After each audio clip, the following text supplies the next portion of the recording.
How's it going, you scrumtacular... I mess it up. Scrumtacular beings. Hey, Alyssa. Here you go. Could you play this upstairs at the table? I am Yes, but Dungeon can you Master please do it at the Wes. table? Sorry, I'm distracted. I haven't done an intro in a while. Sorry, it's been a bit. Hey, it's me, Dungeon Master Wes, back at it again with my drunkards and dumbasses. I'm here joined with me, Owen, Nate, V, Chris, and James. Back at it once again with the Boundless Shores.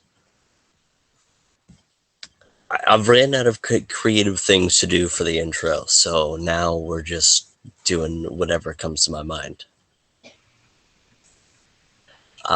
Would anyone like to recap last session? Or would we like me to do it? I think it's probably best if you do it. It's been a couple weeks. It's been a few weeks. Y'all might have to fill in some blanks if I forget something. Well, I guess last week we did play a session unrecorded. It was just wrapping up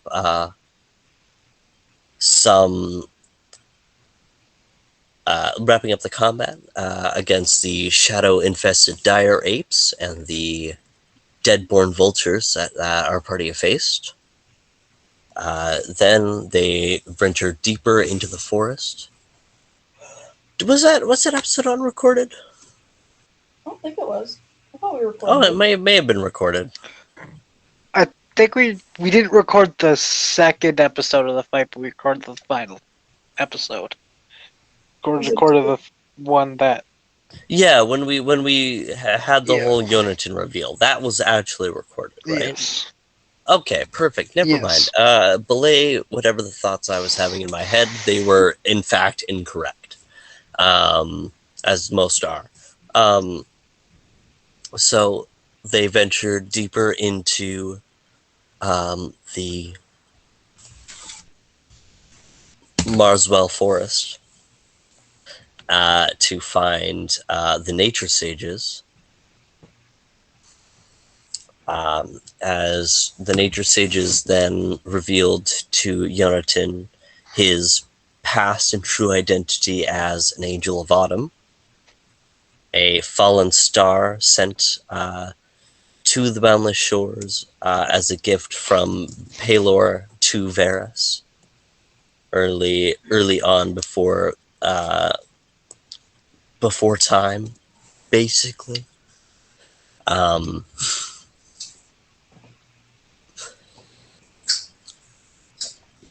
And we catch up with our party who have changed and rested and have eaten after a long journey through the forest, as they are shrunk down in the a hollowed out tree that has been converted into the nature sages' homestead, their small enclave of druidic hiddenness.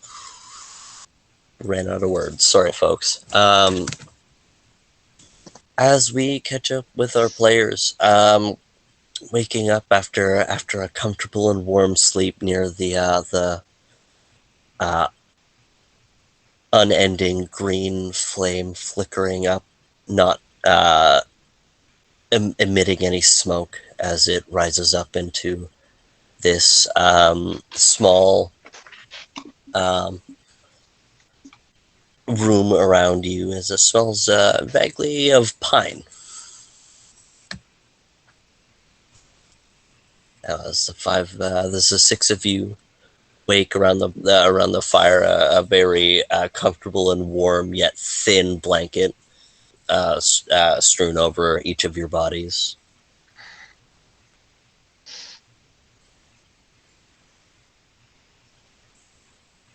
As the smell of pine hits Yonatan's nose first, before an odd wet sensation also hits his nose as Peter begins to lick at his face, awaking Yonatan from his slumber. Oh, hey, buddy. How are you doing?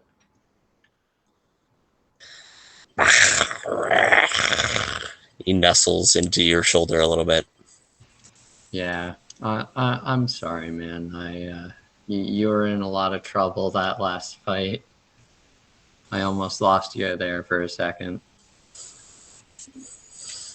He kind of pulls back his head for a moment and just really looks into your eyes for a moment before he just attacks your entire face with licks as he kind of stumbles his adolescent body onto your body as he kind of like crushes your chest a little bit as he's a lot more weighty than he used to be. Okay, I love you too.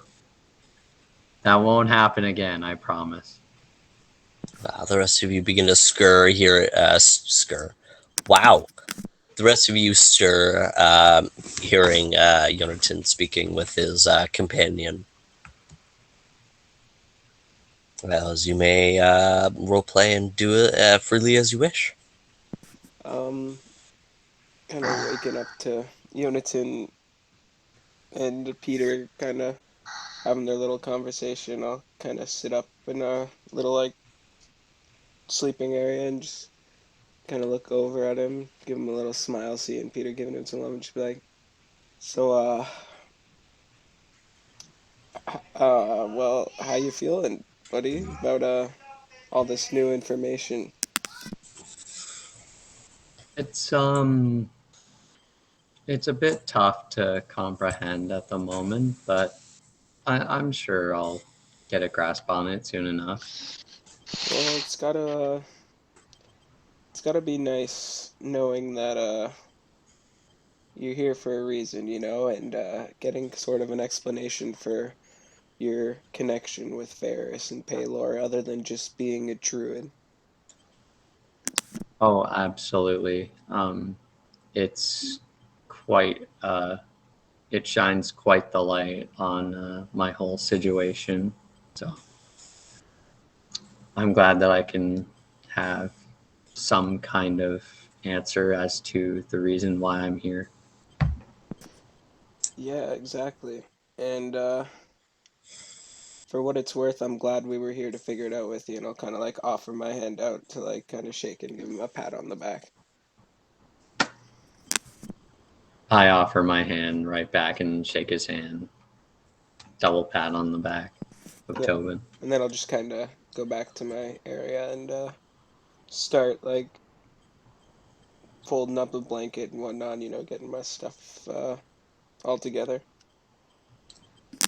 Strangely, as all of you begin to stir, you look towards Beckett, who stays within her slumber. But if as you notice a little further, her face is a lot more pale than it usually is.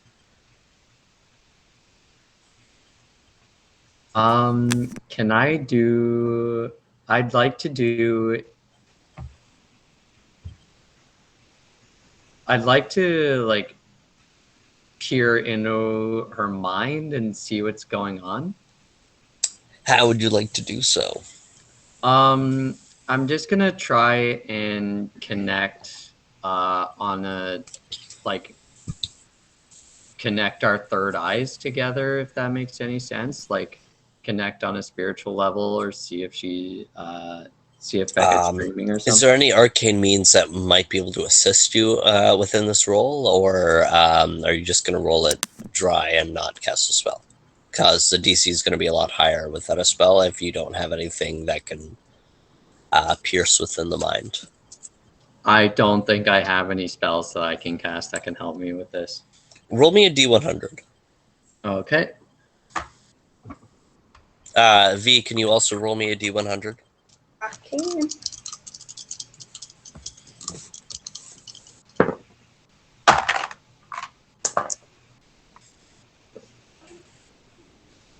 $88. 51. How does Jonathan commune and try to connect with Beckett's seemingly sleeping form? Jonathan is just gonna just gonna touch the leaf symbol on his forehead, and as I'm trying to like look into her mind, I'm gonna touch Beckett's forehead with the same. Roll me a concentration check at disadvantage. No problem. Oh, worst time. Okay. At disadvantage, it's a 25. What were your rolls, brother? On the last level, I took my concentration up to 18, and then I rolled a 9 and a 7.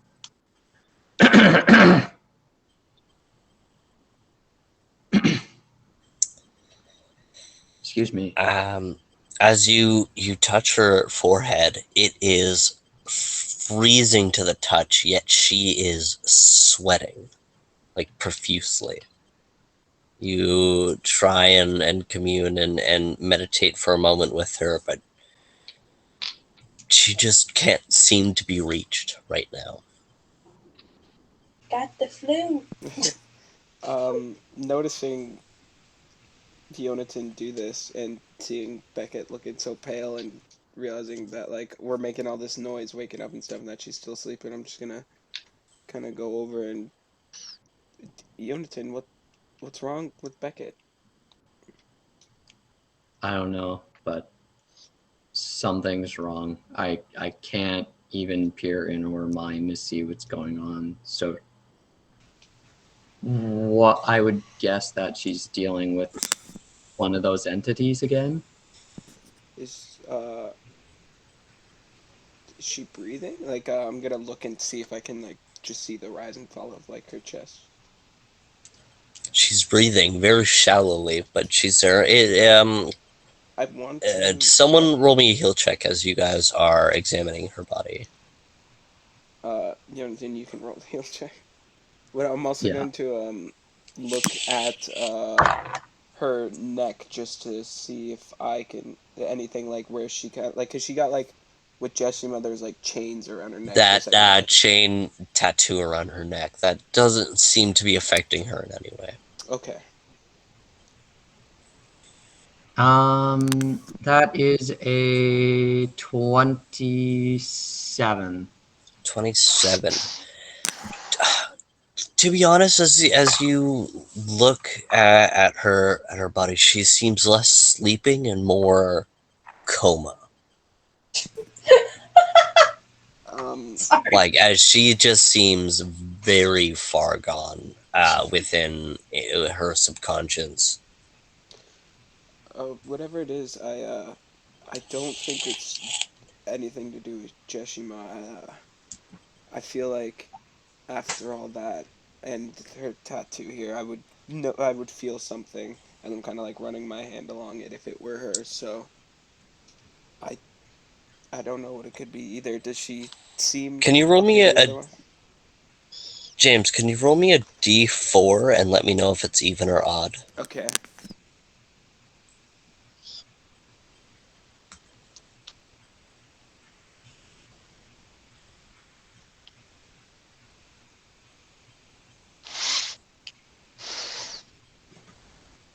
Odd.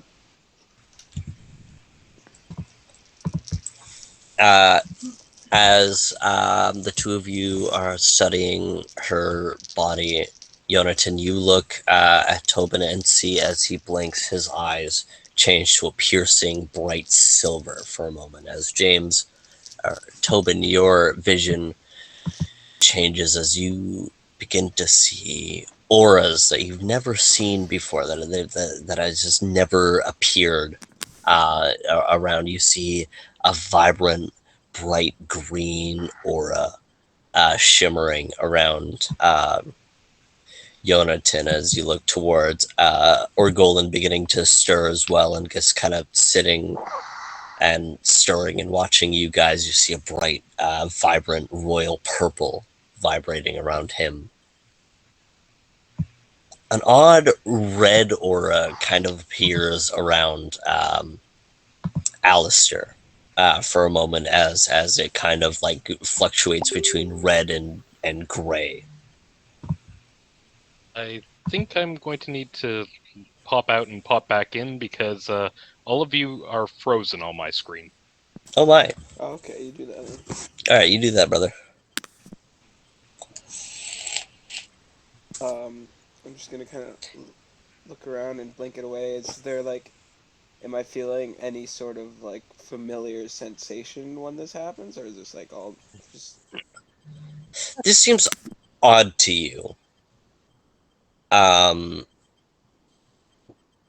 but as you look upon Beckett, you see just an odd cloud of smoke, pretty much covering her entire head. Oh dear.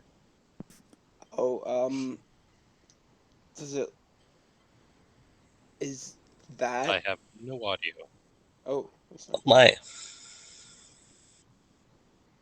Uh-oh. not tubular.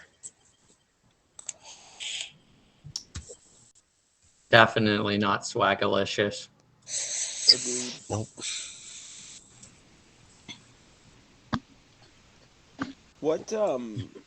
What how much do we know about like the poison and stuff? Like, is this, I can't remember like how much she's actually told us. Like, it's hard to differentiate from what we've heard and what we've just seen you narrate for her Mhm. sometimes. Beckett, what have you told them? Well, the person who knows the most would be Calduin, who's not with us.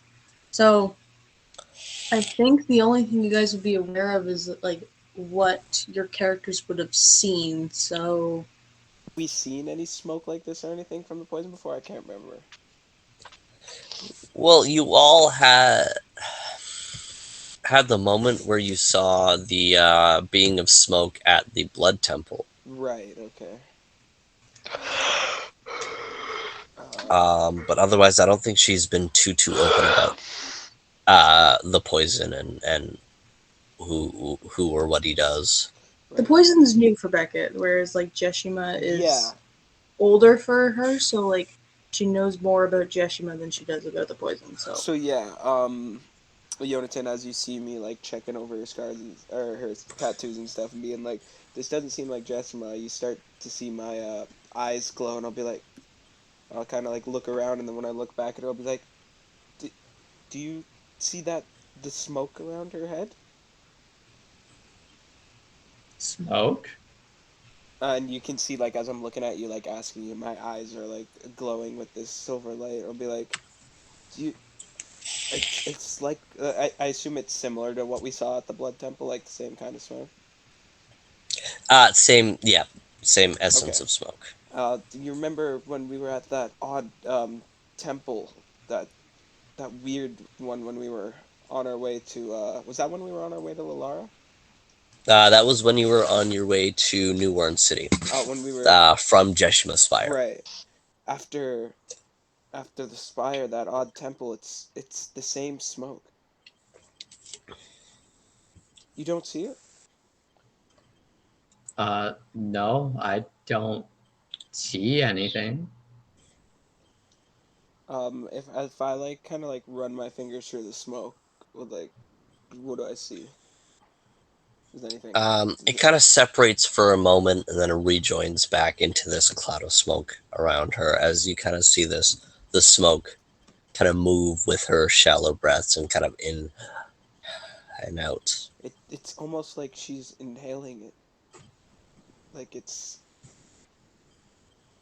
like she's breathing it in, but it's obviously not regular smoke. Alistair and Orgolan, or you do have anything as you wake up? As you guys hear these guys communicate between each other about your friend, or in Alistair's case, your newfound friend. There's a lot of questions going through Alistair's mind right now, mostly running along the lines of Sage is generally more of a skilled profession that one is regarded as having when they're very knowledgeable. So this is a graduation ceremony of some sort, and a recognition of masterhood, maybe. But mostly, it's just kind of just a confounded confusion as to what exactly is the implications of him being a sage. Well, in the case of Yonatan being a sage, he's not a nature sage. He's an angel of autumn. The people you are with are nature sages, Ah. like the enclave that you guys are taking part of. But you can ask him if you want. You can head out and head into the various hallways and passageways, seemingly almost cut out of the tree itself into this like the hole in the tree, and they have like built balconies and homesteads and passageways. I suppose it wouldn't be entirely remiss for me to get up and see if I could find Yggdrasil in order to inquire more about the nature of what exactly is unfolded with my newfound group. As Alistair makes his way into the hallway, as you guys are discovering around Beckon, we will return to this conversation. I apologize for over talking. I just wanted to see what the rest of the group wanted to get up to. As I start to wake up, seeing the bright light of everything, I fumble for my glasses, see what's going on, and I'm like, I'm too tired for this shit. As I walk up and walk out of the room. Alistair and Orgolan exit the room as the two of you may continue your conversation. The bright silver eyes on Tobin and the mysteriously pale and comatose Beckon. I don't know. I don't know what you're seeing with those silver eyes of yours, but My what? yeah, your eyes are like silvery. Is there any like reflective surfaces around you?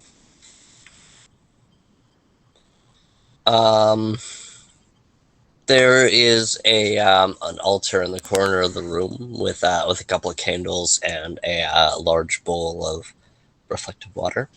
I'll just kind of look around and be like, keep an eye on her for a second, and I'll go over and I'll kind of like look at my reflection in the water.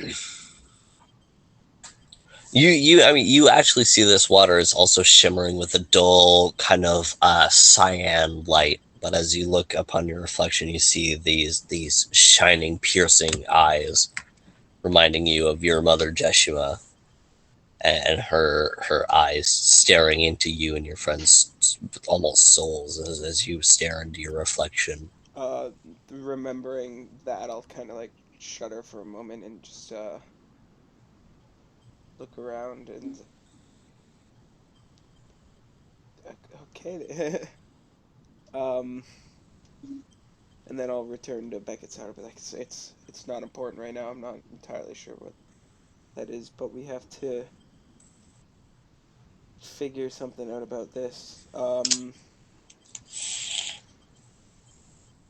What do you have? It's. I assume it's magical in nature. Whatever it is that's happening with my eyes, I seem to be sensing auras of some sort.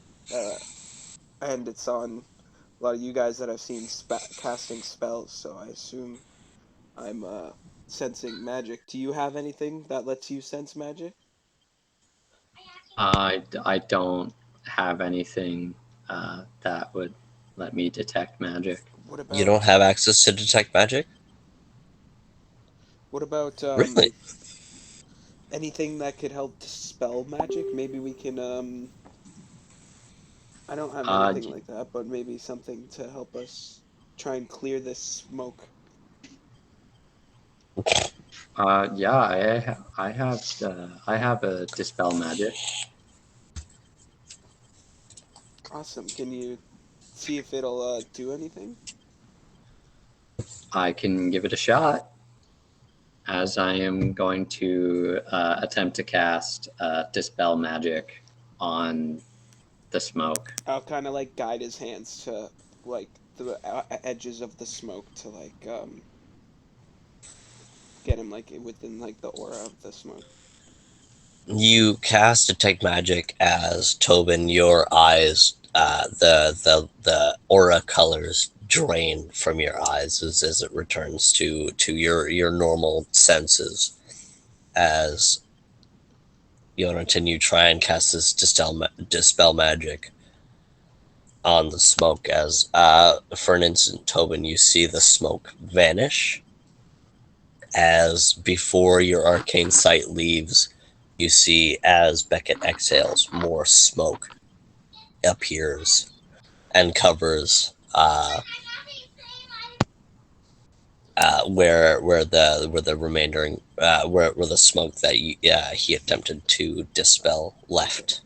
Smoke just returned from her lungs and surrounded her head. Okay. I I'll be like, oh, I'll kind of like rub my eyes and be like, I can't see it anymore, but I saw it for a second. It worked for a second, but it seems as though it's actually coming from Beckett. As soon as, almost as soon as you dispelled it, as she exhaled, more was produced. Okay, so it can replenish itself faster than it can be destroyed. And it also the issue is it seems to be coming from Beckett. And we wouldn't even like, yeah, we wouldn't even like connect this You to wouldn't. arcane sword or anything. Absolutely not. Yeah. Damn. I don't. I mean, Although, as much as you guys are concerned about it, Nate, with with Jonathan's knowledge of health, she seems fine by all means. like physically fine. Physically fine so far. She doesn't seem like she's in any impending danger, or she's being hurt by this. It seems like something won't allow her to wake yet. Okay, well,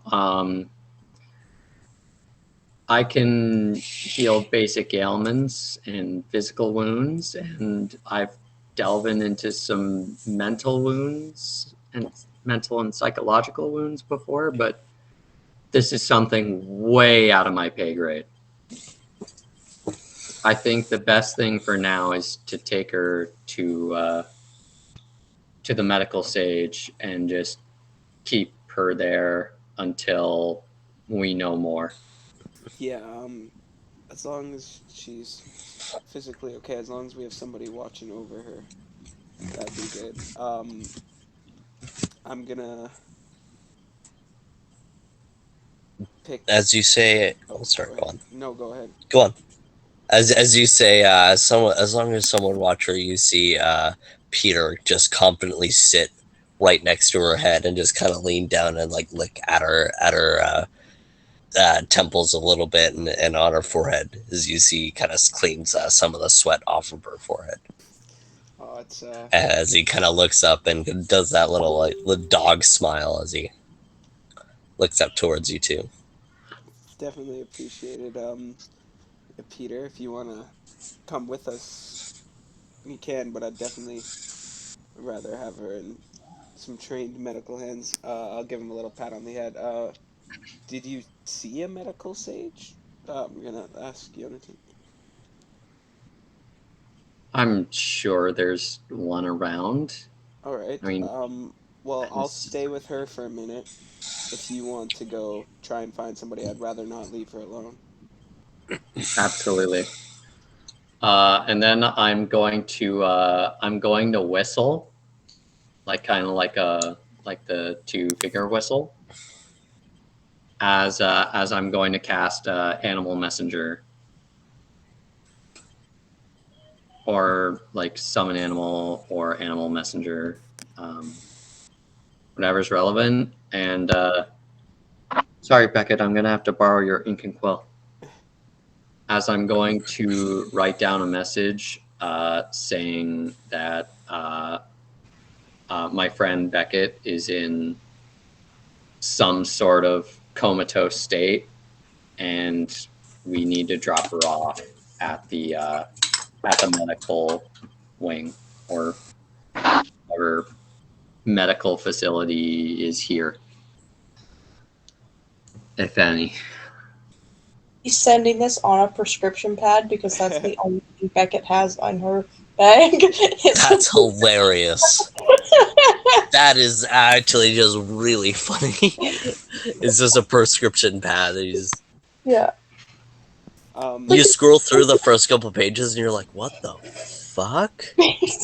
What does this even say? Could I? Alright, here's a blank page. Could I tell anything about the aura of the water when I saw it? It doesn't seem like. Did it seem like? Go ahead and roll me a knowledge arcana. Okay, I like, because since I got that when I went into sorcerer, that's why I wanted to get that book, just so that I had like a reason to actually be somewhat knowledgeable in arcana, because I get that as like a skill, you know.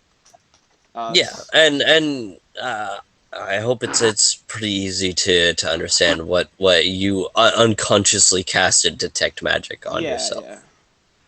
Yeah. Let's see, where'd my sheet go? Oh, there it is. Roll a sheet. Where did it go? It's gonna be an 18. It's gonna be an 18. Yes, sir.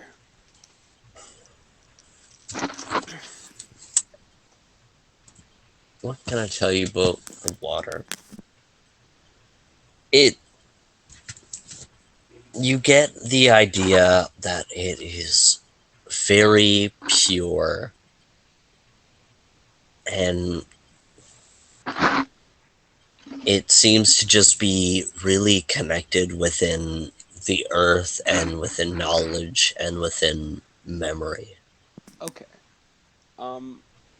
With a clean rag from my bag, I think I'm going to dip it in that water and then put it on like Beckett's forehead because of the sweating. As you dip the rag within the water and place it on her forehead, you hear a sound as you see kind of steam begin to rise from the rag as you go and kind of touch and readjust the rag as it seems it's getting warm as you touch Beckett's head and it's still freezing.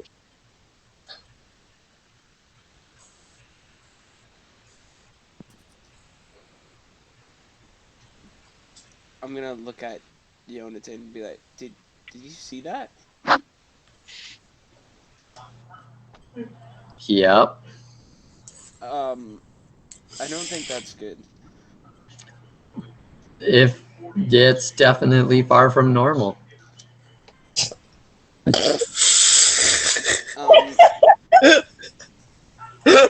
Far from normal. Fucking Beckett's boiling water on her forehead. Oh. Idle meat forehead instant morning tea. Yeah. Oh. Oh, jeez. Yeah, screw that. I'm gonna throw the rag aside and pick up Beckett and go and find the medical area. Okay. So we're gonna go from Alistair and Orgolan. As Alistair, you kind of step out in the hallway and kind of look down to your left and look down to your right. Which way do you go? When in doubt, go left. When in doubt, go left. As you head left, and Orgolan, you kind of trail out a little bit and see Orgolan. As you see Alistair heading down the left passageway. Which way do you go? I go to try and find the nature sages. Yeah, which way are you One of going to them. do that? Left or right? I'll go right. You go right. As Alistair, you walk past a few empty rooms with similar lime green fire roaring in the center, not creating any smoke and still smelling of pine. As you walk past a room filled with a few sages dressed in their sage green robes and white sashes around their waist. So you see their hair is sticking up in almost as if it's perpetually within water or zero gravity, as their lime green long hair sway slowly behind their bodies as they all kind of sit interconnected hands as they meditate around this fire. Not gonna want to interrupt that. I'll probably keep moving to try to find a group that does not look as though they're occupied. You walk past another room and just kind of distantly coming around this circular hallway, as it's a circle around a large tree. You see the nature sage Yggdrasil kind of walking gracefully down, humming to themselves as they. Morning. Good morning. I have questions about the nature of all of the revelations that have come to light inside of my group inside of the last day or so. Well, of course, I'm here to answer anything that you need. Please, would you like a cup of tea? As he kind of ushers you into the room that you stand near. I appreciate the offer, but I don't actually drink or eat anything that isn't magically produced. It just doesn't sit well with my stomach. Oh, well, how interesting. As he kind of waves his hands for a moment as you see this greenish golden light emit around his hand. As he kind of waves it around for a moment. See just the most delicious looking red apple you've seen in your life. Lovely. May I? I am at your service, my friend. I appreciate it. I really do not understand the significance of what has transpired with the the the, the member of your organization, your Jonathan, group. the Yes, Angel of him. Autumn. Yes. Yes. Might I explain? I would love to have a more detailed understanding. Well,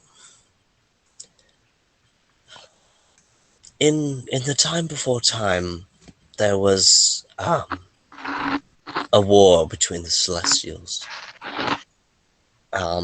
Those as we would consider the good aligned, and those we would consider as ill aligned.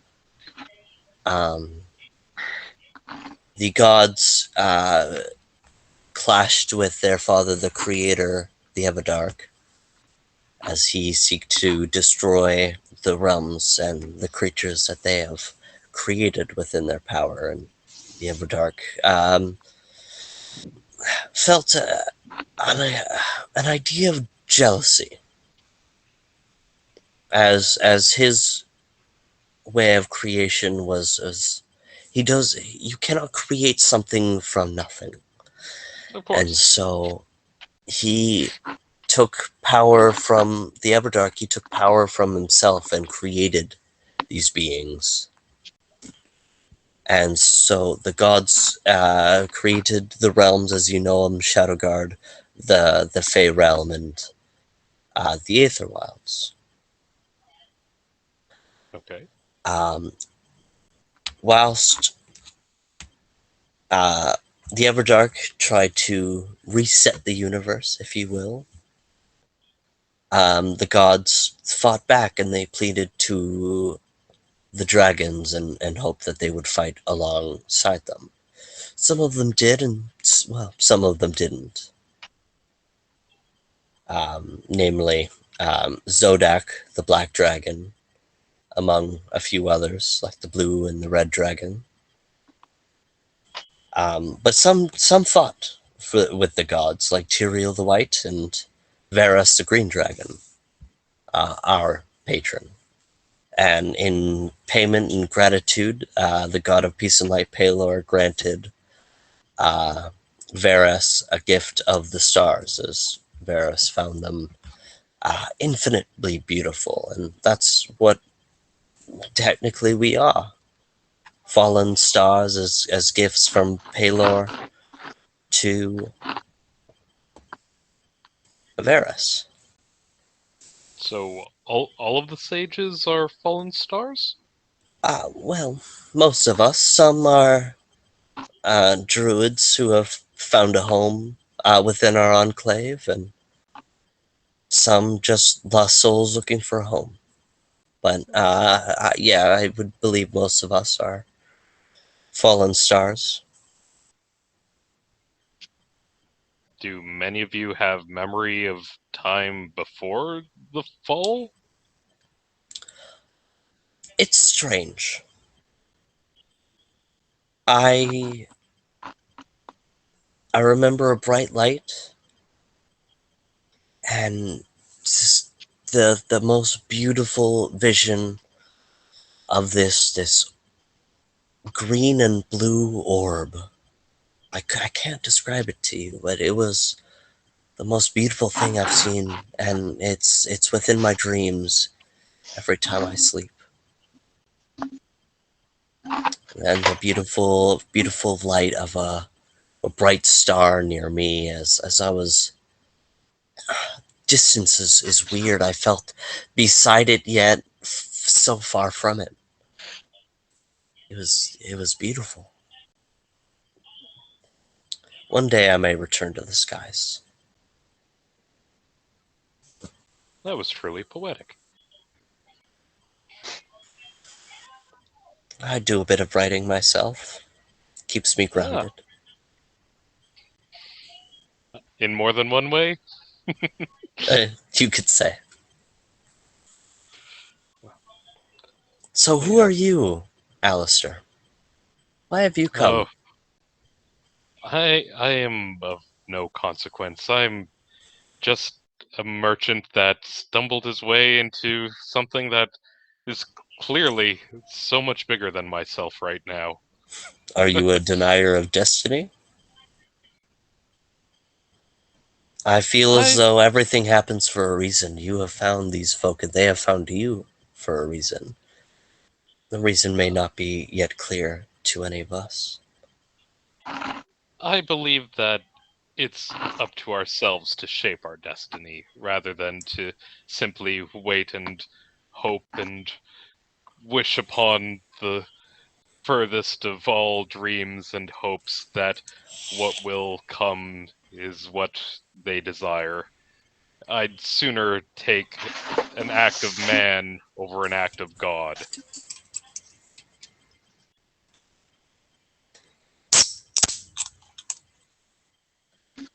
How lovely. You are a man of Earth. Your technologies and your master of the arcane. Very impressive. Master is a little bit of an elaborate expression, I think. Please, are you I'm not a, a sage of technology? I am a talented journeyman. I'm sure that there are far greater skilled engineers than I.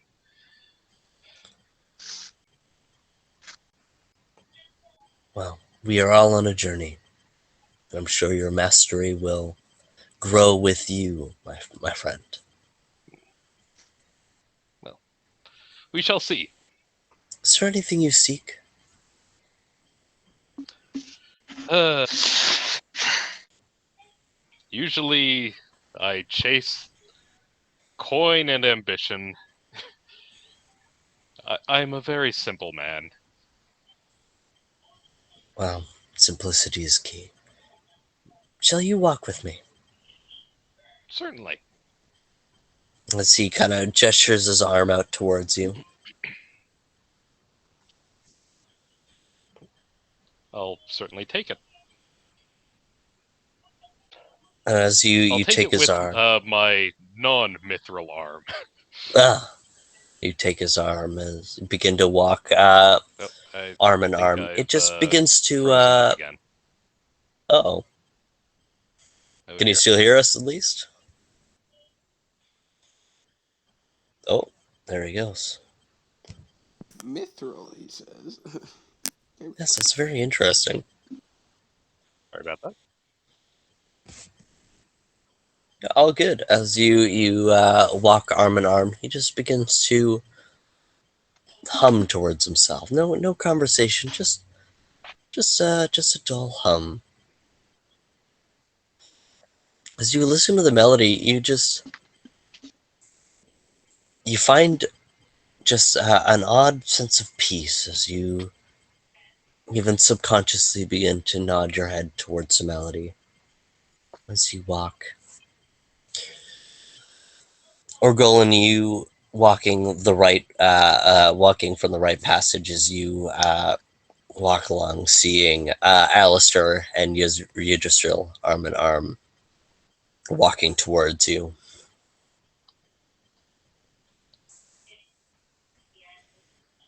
Hello. Morning.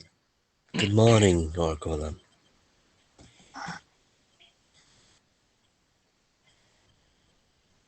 Have you found peace in your sleep?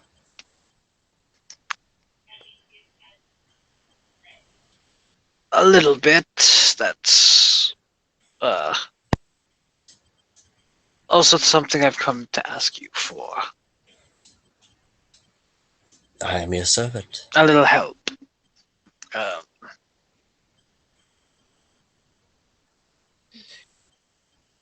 Would you happen to have any exercises or modes of meditation that I may try? Meditation. Please, follow me. As he gestures his other arm out towards you.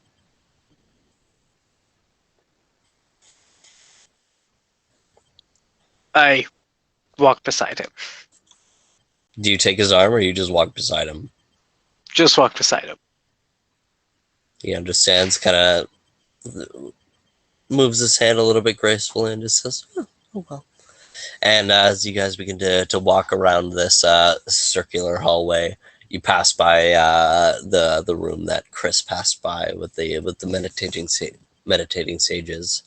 So he says, one moment, as he takes his arm from Alistair and just politely taps one of the sages on the shoulder. He looks up. They whisper to each other. See, the meditating sage kind of drops the other two sages' hands as he moves from the meditation circle. Hello, my name is Fulsha. I see you. I hear you need some assistance in meditation, dear friend. That would be lovely. So you see, they kind of reach up into their hair and pluck a bright green leaf from their hair. Say, please, would you sit with me?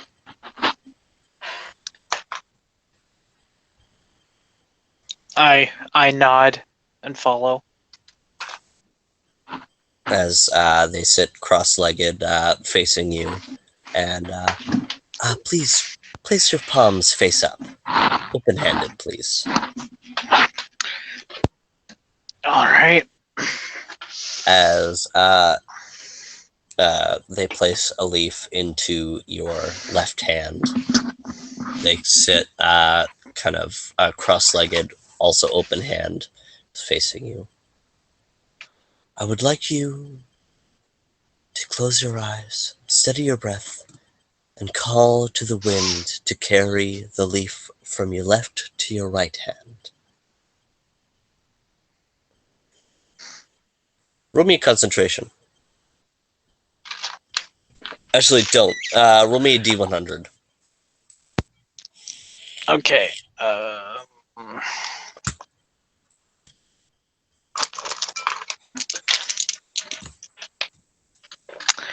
53.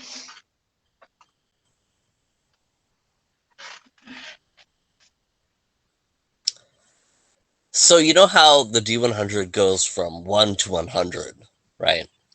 Yeah. I selected a number, and if you got the number, you would have gotten it instantly. You were one number off. No. Was it 54?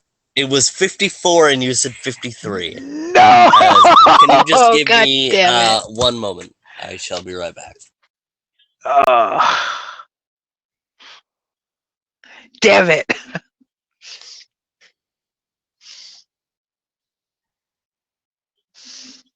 Alas, no perfect memory on the first go. You were right there, buddy. You were right there. I know. On the precipice of enlightenment. Damn it. Well.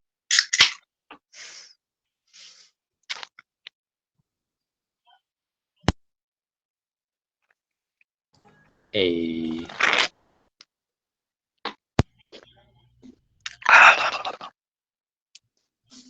Drinks not sponsored. No.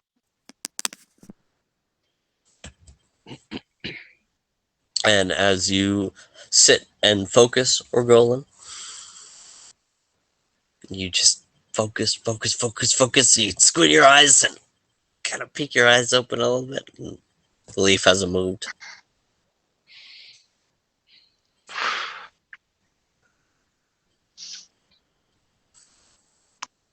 All right. Patience.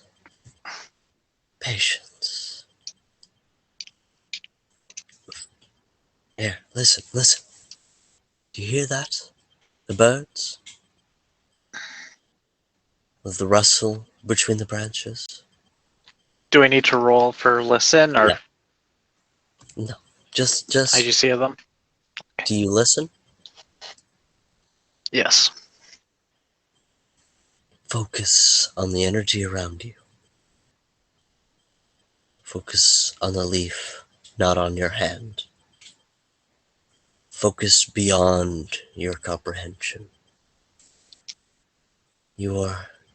Act as if you were not you, and you are as if the leaf fluttered in the wind. Focus. As Tobin, carrying Beckett within his arms, kind of rushes out of the room. I am going to follow as well. Where do you go? So is it just like hallway? Is there anything we can see as we walk out of the room going either way? It's a circular hallway with a few rooms on the left hand side of the hallway. I'll go the left way then. I just kind of peer into the rooms as I walk by. See what's You're peering into the room. The first and second room are empty as you see Alistair Yggdrasil standing in the doorway near the third room. As you approach and see Orgolan meditating with another sage. I'll kind of like peek my head in with Beckett still in my rooms. I'll be like, excuse me, I hope I'm not interrupting anything, but do you have somewhere for magic and or medical help? Yes, of course. Is she all right? I'm not sure. I noticed some sort of magical fog around her head, and I don't know what the deal is with the water in the room, but I soaked a rag in it and put it on her forehead, and it began to almost steam, and she seems to be in this comatose state, and we don't know what to do. You see the look change, the look on Yggdrasil's face change from kind of concern to a little bit more of like a fear look. Let me take her, please. I'll hand him to her, or her to him. She'll be all right. I'll keep an eye on her. See, he rushes down a few rooms and places her down and begins to meditate and try and help and wipe the sweat from her forehead as he exits away as the four of you stand near each other, all Gorlin meditating. As Idrisil kind of exits the room that he placed back it down, whispers to some sages walking down as they kind of hurriedly walk away as Idrisil makes his way back towards the group. She's in good hands. Now, is there any way I can help the rest of you?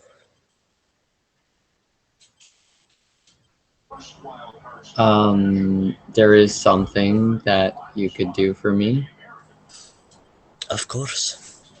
I'm trying to balance. I'm trying to be rebalanced with nature. I was wondering. I was wondering if there's like anything you could do to help me along the way. Of course. This is what we are here for. Now, Okay. bring Peter. We have a lot to cover in such little time. And to the rest of you, please do not be concerned about the amount of time you stay here. We are blessed in the fact that we run on the fate time.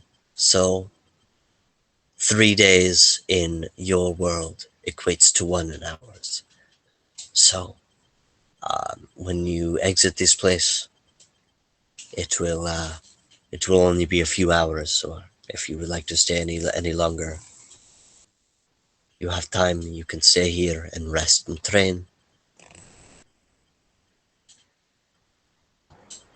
One day in here is 3 days out there, No, or one day in, or 3 days in 3 here days in is one here day is out 1 there. day out there. Okay. I could get a lot of crafting done inside of a very short amount of time. Yes.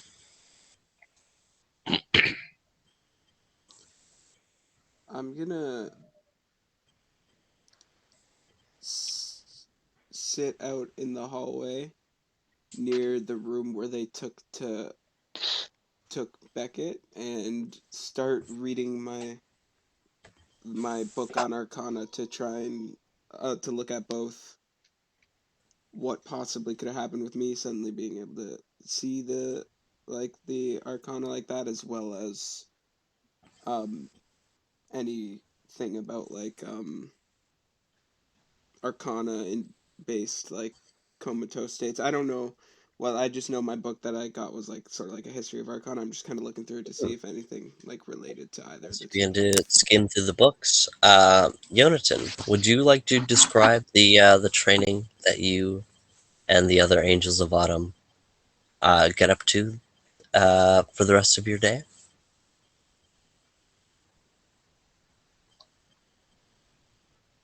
I believe you are muted.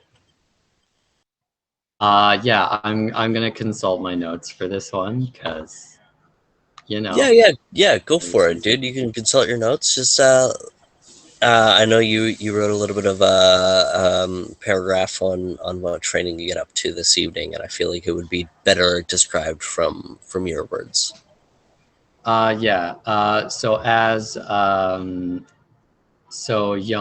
Jonathan and Peter just go off, just go down the hall with the sage, and just going through various rooms and exercises.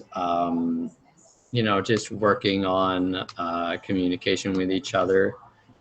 Jonathan learning learning certain words and phrases in owl, so that or Griffin speaks, so that he can communicate with Griffin with Peter more effectively, as well as vice versa. Peter learning to respond to more druidic words and commands.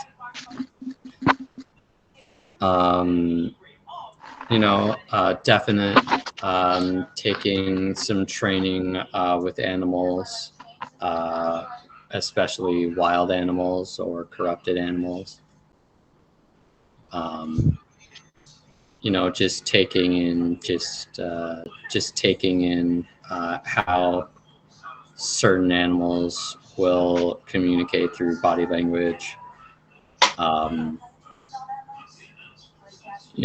then Peter getting training from the animal handler on how to be more disciplined, on being more disciplined and like not being as wild.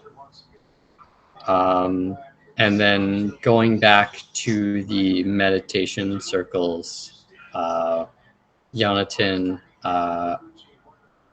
focusing in the meditation circles, he would focus on his experience and combat with the corrupted animals that he's encountered so far.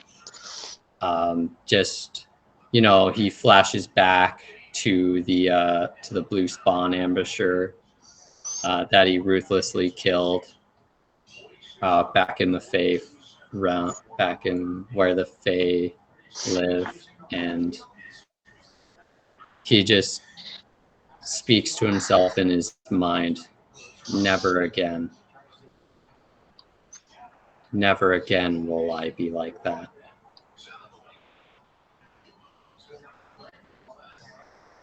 And then going down to the animal handler once more, he gets more training on how to handle a vast amount of animals and how to charm them and become his companions and friends and stuff like that, as well as Jonathan and Peter learning how to work together, and not just as two separate beings, but as one being as well. And the final sage you work with, the elemental sage.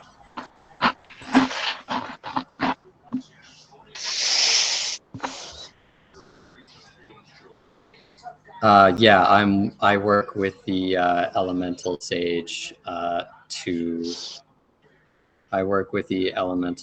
sage to try and control this fear of fire that he has,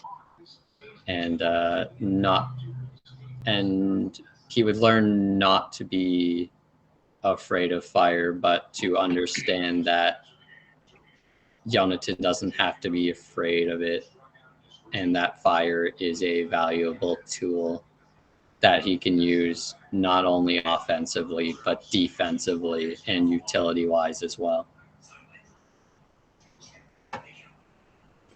As Jonathan trains with the sages to better himself and his connections. Or Golan, roll me a D100.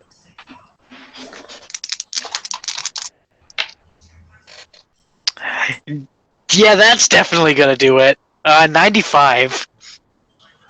You better not say you made the DC 96. You hear just a little as a little fly passes by your ears and kind of shakes you out of concentration.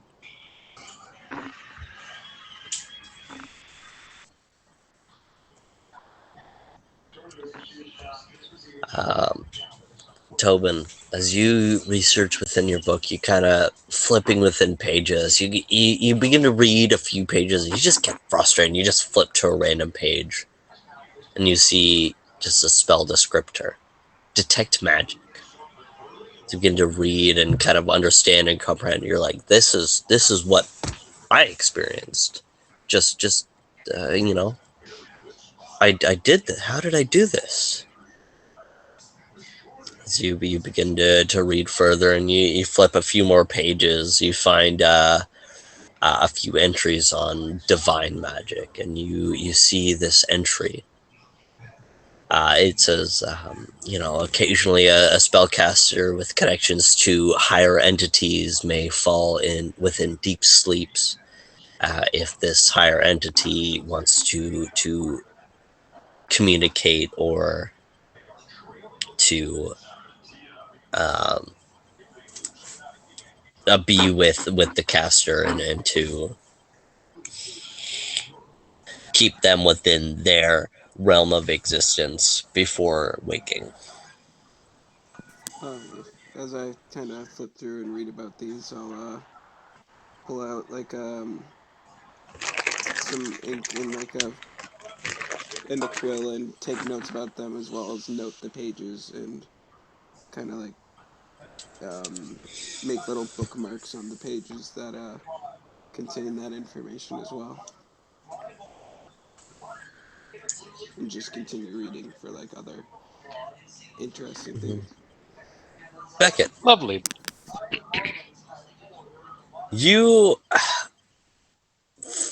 went to bed last night really late.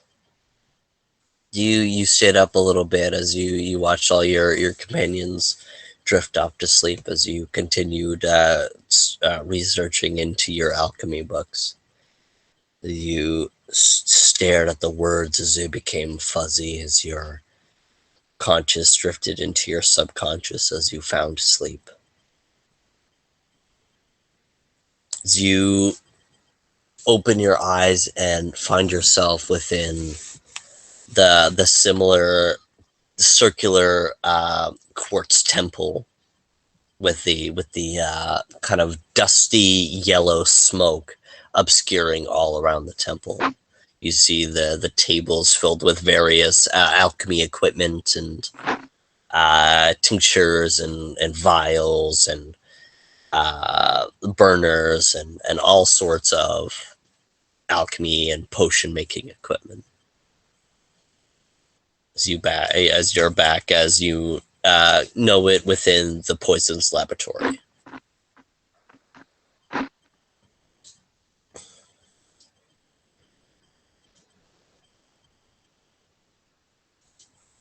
If Beckett is here.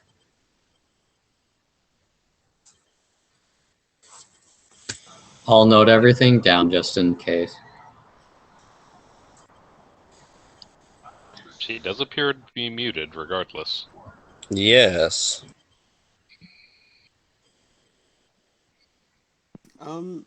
With it being 8:15, do we want to maybe send a message on the chat and take like a quick break? Yeah, I just sent a message to them now. We'll go on a quick break, and then we'll hopefully be back with Beckett, where I'll re-describe that whole thing. Awesome. All right. It wasn't that much. I'll re-describe it. Let's go on a quick break, and we'll see you all in just a minute. All right. As Beckett, you having a later sleep than the rest of the group, kind of watching them all drift off peacefully. You kind of staying up by the lime firelight. You flicking through your alchemy books, and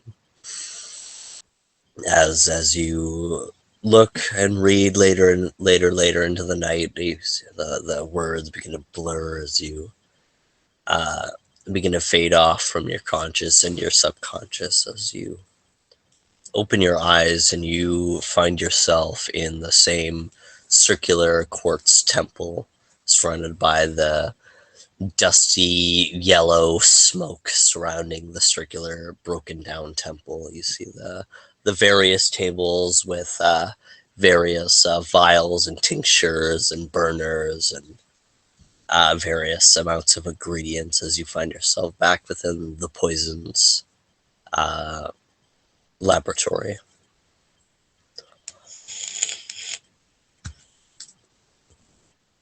Is there anything different from the laboratory from last time? Or is it pretty much the exact same?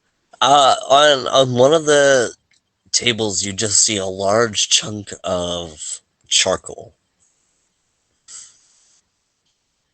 Are there any other large quantities of things? Nope, just that on one of the tables. The various other potion ingredients that you would normally find are on the ingredients table, and next to that you see the various burners and vials where you would produce your tinctures and cook them, and Mhm. so it's a very well thought out station. Just the one thing out of place is this large piece of charcoal just sitting on one of the tables. I'm going to walk over to the charcoal and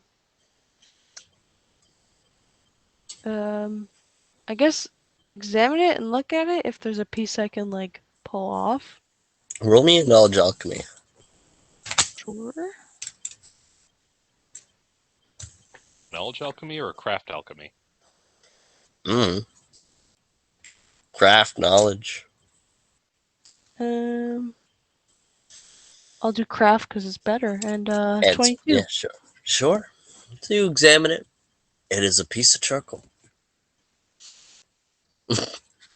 Nothing particular. That's probably what makes it weirdest the most. It's just it seems so out of place. Everything else is perfect, and this, not everything else is lined up as if someone with OCD made this entire laboratory, and this is just strewn out on a table, mess and all, as it's kind of stained part of these oddly white tables. Mm-hmm. So you begin to examine this piece of charcoal. You hear, so you see the poison with his strange leather jacket with a bunch of buckles and zippers, and his long dark pants, similarly with buckles and zippers all over it. As you see his face, his hands, it takes a form. His hands take the ghastly form of almost like sharp claws, and his head taking the form, almost like Ghost Rider, but taking the form of a ghastly gas mask. Gas mask. Yeah, I was right. Ghastly gas mask, if you will. Okay. As he kind of appears behind you. Beckett, welcome back. I've missed you. Thank you. What's the large amount of charcoal for? We'll cover that later. How have you been? Are you Good. okay? Have you tested any of my gifts? Not personally. Some of my friends and colleagues have, but I've yet to try some of them myself. You haven't tried the potion yet, have you? No, really not yet. What? Scared, child? Oh, finding a good circumstance for it. An opportunist like myself. Yes. You are like me, Beckett. We can have a great future.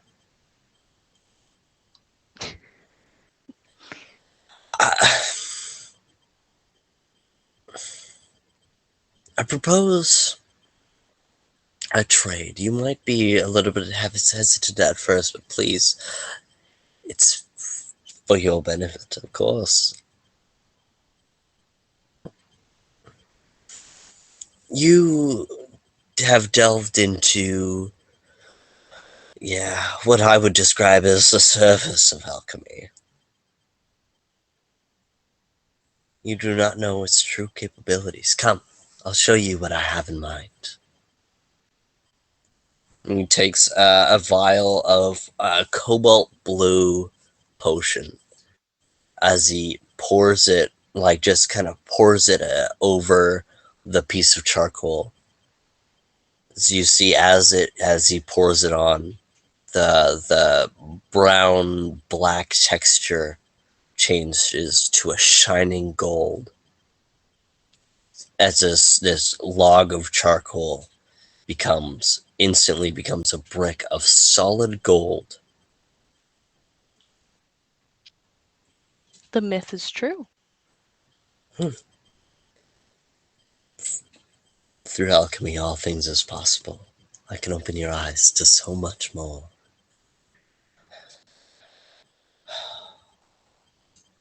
The things you can do. The things we can do.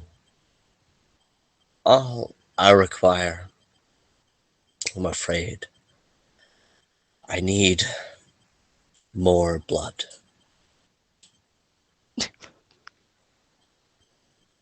It's for an experiment, please. And also my survivalhood depends on it. Beckett, I need you. Okay, I know he's not humanoid, but is there a way I can somehow like analyze how he needs it to survive, if that makes sense? Like I'm trying to do doctor shit even though he's not human. I just don't know how to word it. Do you have access to knowledge alchemy or knowledge arcana? Sorry. Yes, I do. Go ahead and roll me knowledge arcana. Okay. That is a 16.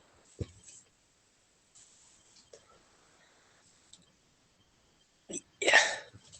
As you look upon the poison's being and begin to try and analyze him medicinally, you kind of look at his face and his hands. He seems more akin to a ghost than a creature. Okay. As you can't really comprehend why or what he would need blood for, as he just doesn't seem to run on blood. Yeah. Okay. Um.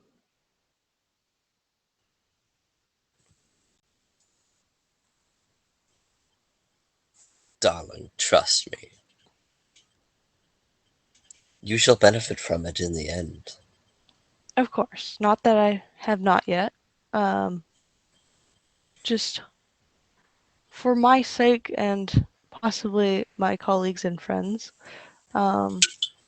this might not be the safest thing to be doing on a weekly basis. Just keep in mind. One dose should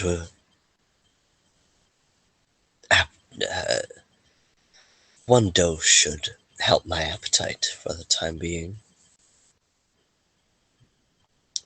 As his ghastly gas mask form kind of tilts his head, you just get a weird sense that he's smirking beneath it. Can I do a sense motive? Go for it. That is a 22. You can't read this thing. Shit. Okay.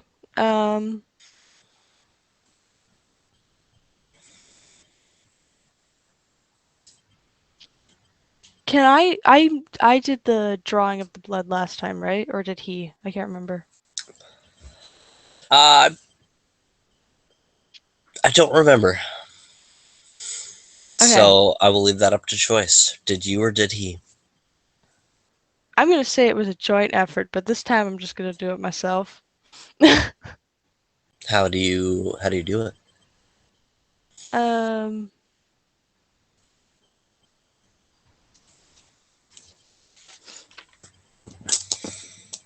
And also, what's your max HP? 80. Okay. Are there any medical supplies around us? Around you, there's a Yeah. few. Is there Within his laboratory, there is. Is there anything I could use to like do this safely? There's a medical scalpel near him. Okay. Yeah, I'll make that work. I'll just, I guess, um,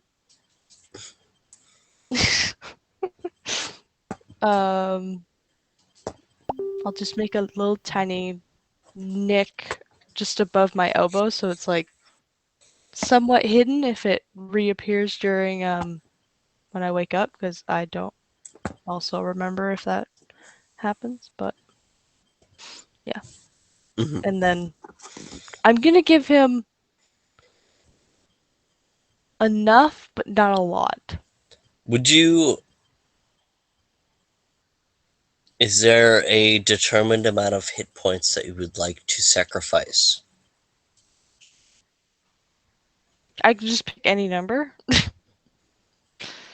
Sure. Sure, we'll go to 4. Beckett! What? I need this.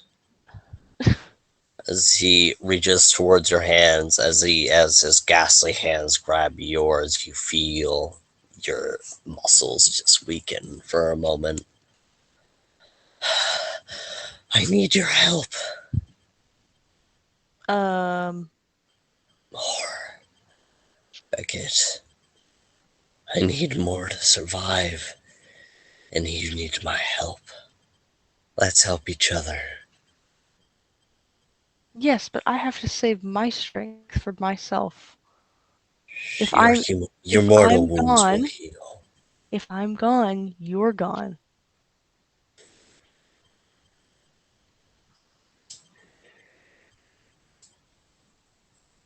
Please don't make this harder than it has to be.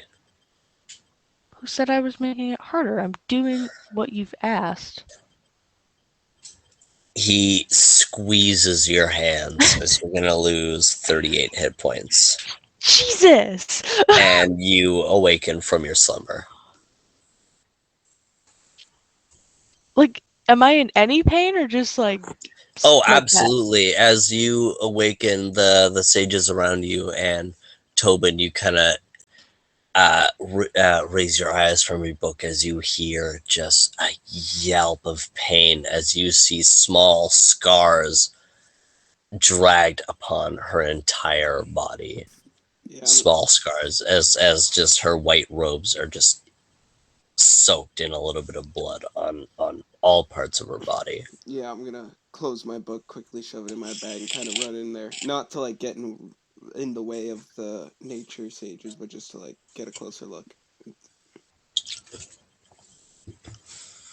As they all look to each other in fear and begin to cast incantations of healing spells, as instantly as you lose these 38 hit points, you're going to regain as much hit points as they all cast cure medium wounds on you and curing everything up to full.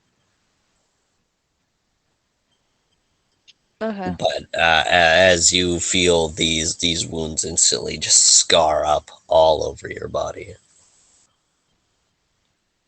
Fun. um You awaken in a shock of pain. yeah, I'm gonna have Beckett like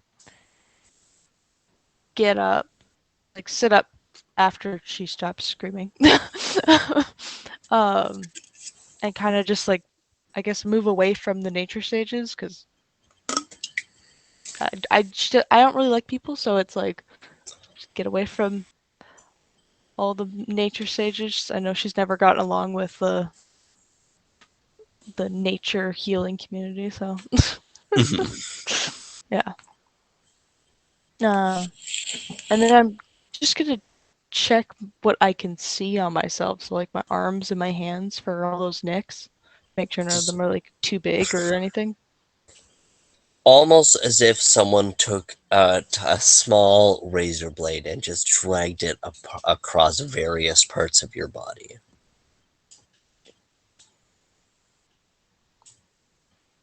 All of them are closed up and fine. All of like, them have been closed up and scarred over by the healing magic of the druids. Okay. Cool. Yeah, I'm just gonna check myself over. As you check yourself over, you feel in your pocket just a heavy, heavy weight. I'll pull it out of my pocket. You pull out the large charcoal log that has been turned into solid gold. Probably worth about 3,000 gold pieces.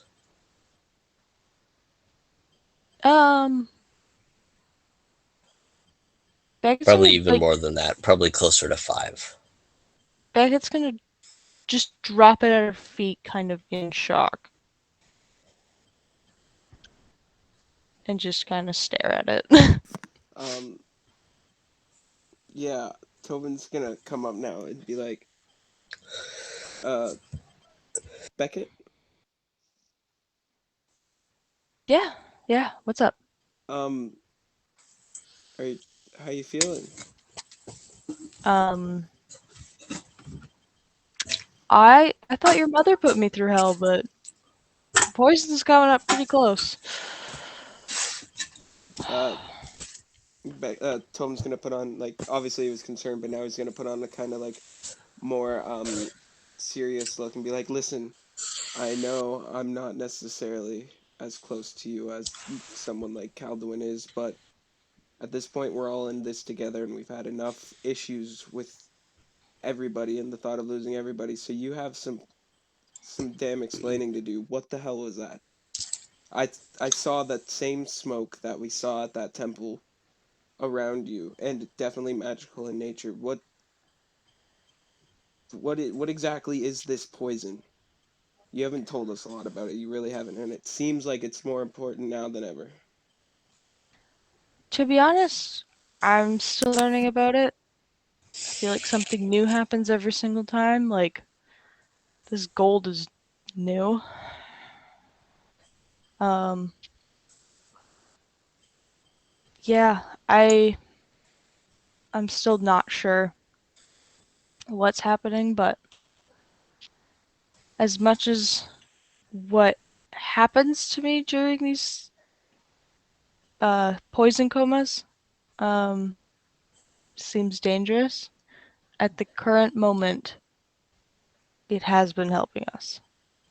So, with that information, you do not have to worry. I think I'm fine.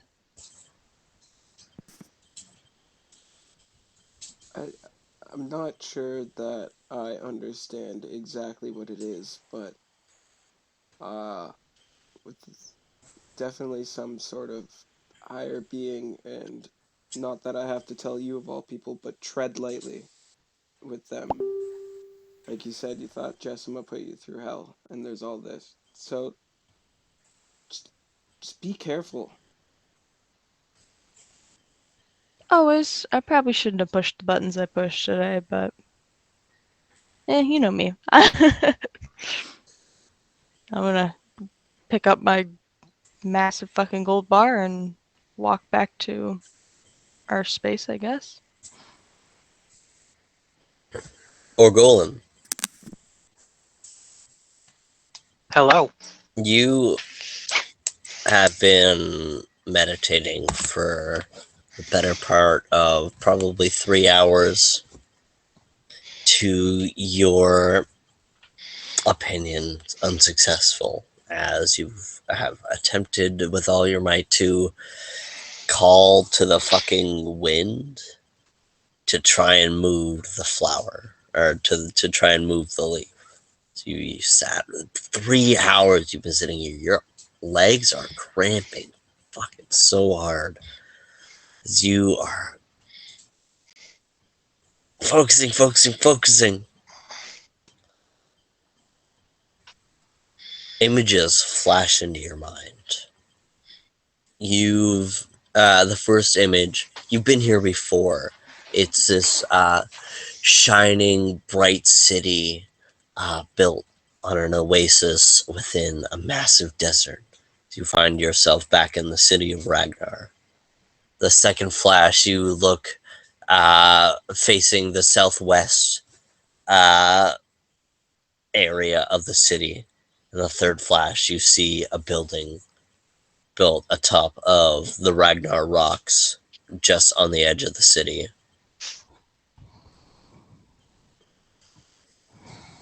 I know.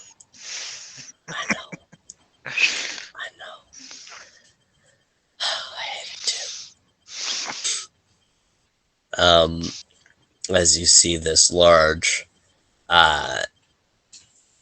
temple built on top of this large mountain.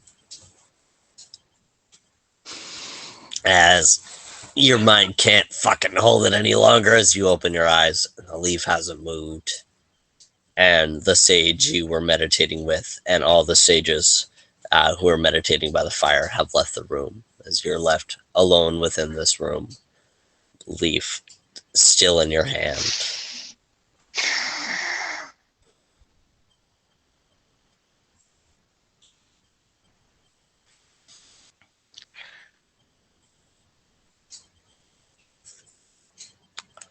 Fuck it. I just start tossing it up in the air, catching it with the other hand.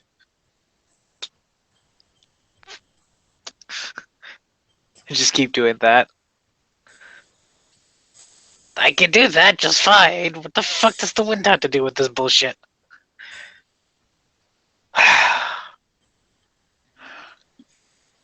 Okay.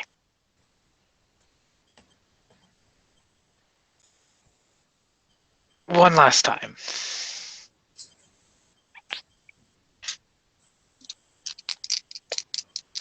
Roll me a D100. 74.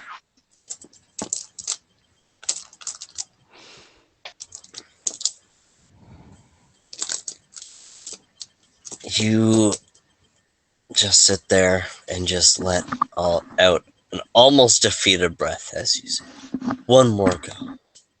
As you exhale, you just feel the leaf drift from your hand.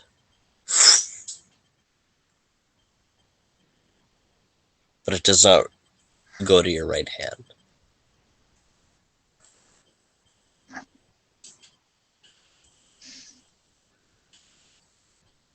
You open your eyes and you see it gracefully drifts out a window.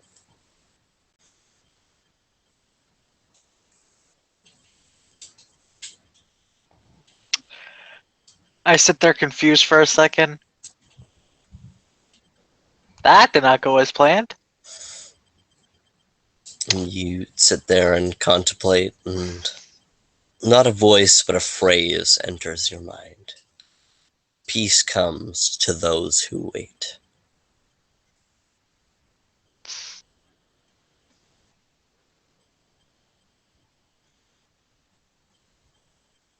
And with that, I think the rest of you have all, after a little bit of your training and exploration, have found your way back into the room that Beckett and Tobin are in, as the four of you await, and Orgolan finds his way, probably, to the room you all are stayed in.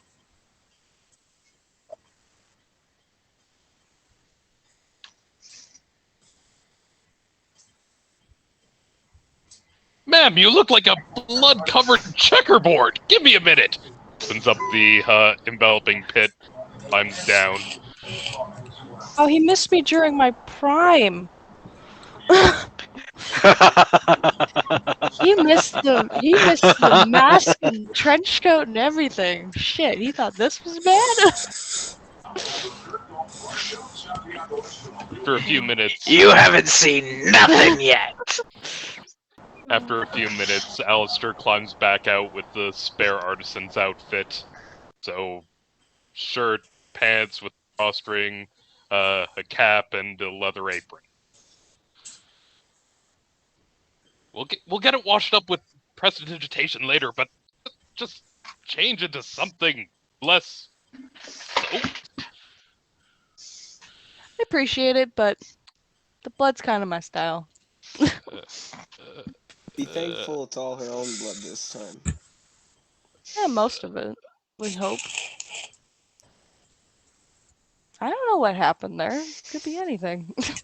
Could be his for all I know.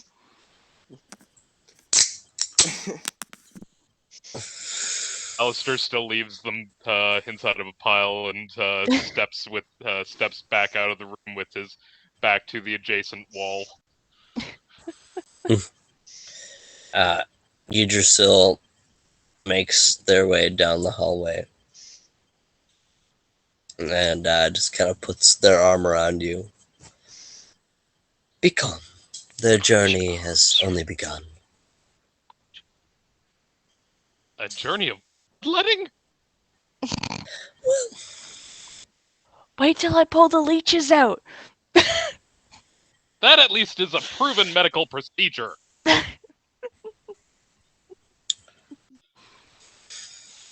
now, you all have a hand in fate. Now, please, I have received images of a possible future.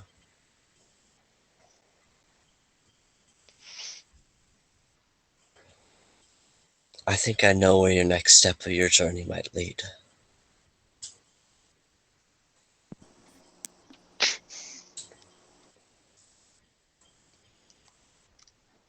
It will help you save your friend and maybe in turn help your friend Knees find his home.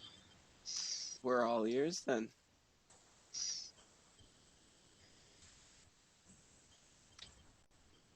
Head southwest. You will come across a clearing. It will be apparent to you. From there, I see a ray of sunshine and bright lights and a fog, but beyond that I could not tell any further.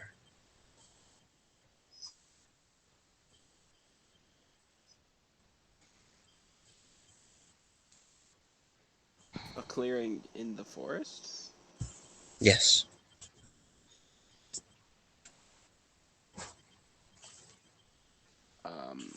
What time would it be kind of like in the day now? It's been a day and 4 hours, so I would say you got there it's just reaching dusk about now. In the Boundless Shores. It's just about to reach dusk. I'll kind of look around at everyone. So, shall we leave in the morning? And I'll kind of mostly look at Yonatan. Have you gotten what you came here for, my friend?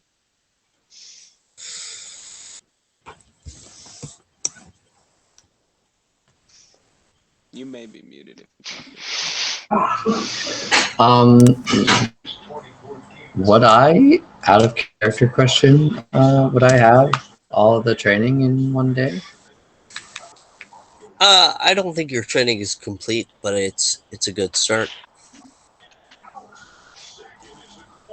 And you would train to everything that we've discussed as far as your companion goes and the spells that you want to learn. I would believe that you were taught those. Okay, cool. Yeah, I can just do what the sages taught me to do, right? Mm-hmm. Yeah, so I can just like follow their training techniques. Yeah, and further your training within yourself and your knowledge of nature. Yeah. Sorry, would you guys Unlike just give every me like one short, moment? long rest sort of thing.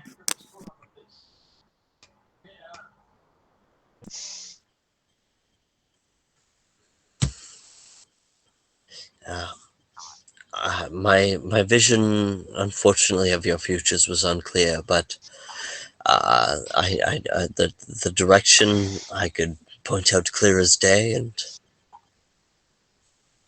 the clearing I'm unfamiliar with, and sunshine this far deep into the forest confuses me, as we have not seen much daylight come through the canvas of the Marswell forest in some time. Yeah, that sounds right up our alley. Weird shit in places it shouldn't be. So do we head out in the morning then? I don't see why not. All right. I would. Get your rest. Don't fall into any comas. Kind of like give Megan a little stare down. Um, Flip him off while he's looking at me. and we'll head out in the morning. Well, before dinner this evening, I think I'm going to slip into my workshop. I've got some matters to discuss with my homunculi. Sounds good to you. Sounds good to me. So, what is Alistair get up to this evening as the rest of the group find rest? Well, after I unfold my enveloping pit, I'm probably going to descend about 3 levels down in order to crack open my workshop along with my dedicated right homunculus. What's a Zinnia! homunculus? I use it. I use one in the other campaign.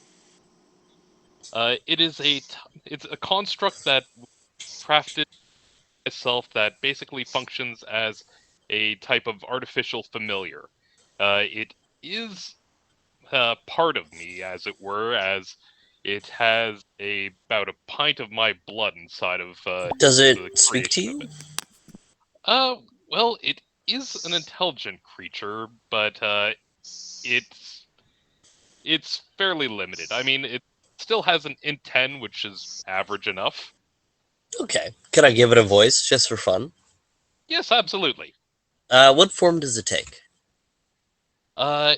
It Well, I can show you a picture of what the dedicated right looks like. It's not your big cat, right? No. It is Okay. a tiny thing that's slightly smaller than a halfling. All right. It's humanoid in form? Yes, All right. If you could send me a picture just so I can look at what I'm voicing here, that would be awesome. absolutely. It is a dedicated right, and I am loading up a picture right now and sending it to you via Discord. I wanna say this out loud. I just opened up the Drunkards and Dumbasses chat, and Yonatan says Beckett be like, "Yeah, I know when that plug line bling, that can only mean one thing." And that's how we'll know when the poison That is coming to bug Beckett. that is gold. That's a fucking national treasure right there. Sorry, which one There is you this? The go. dedicated right down here? Chris? The dedicated right? The Yes. furthest to the right? Yes. Alright. As you descend down to the third level of your workshop? Zinnia, Master! we have a project to work on. Excellent! How may I be of service to you, Master? We are going to be working on a couple of wands. Wand! Excellent, my master. You are always the most eloquent of minds. Well, I am always humbled to be of service. we're going to need the ruby etchers and the ebon wands. So we're going Right away. As he begins to scurry off and search through various shelves and chests to find the materials needed. I, on the other hand, am going over to the bookshelf and starting to pry through the assorted sigils that I believe that I'm going to need. Okay, gonna need earth, fire, of course, as the basis, projections, and For the rest of you, I just sent the picture into the chat. Oh my god, it's so cute. Why is that adorable? I always thought that it looked like a dwarf baby that was subject to far too many surgeries. Absolutely. It's adorable. Whatever in service is needed by my master. We're going to be creating wands of flame sand. Flame sand, excellent.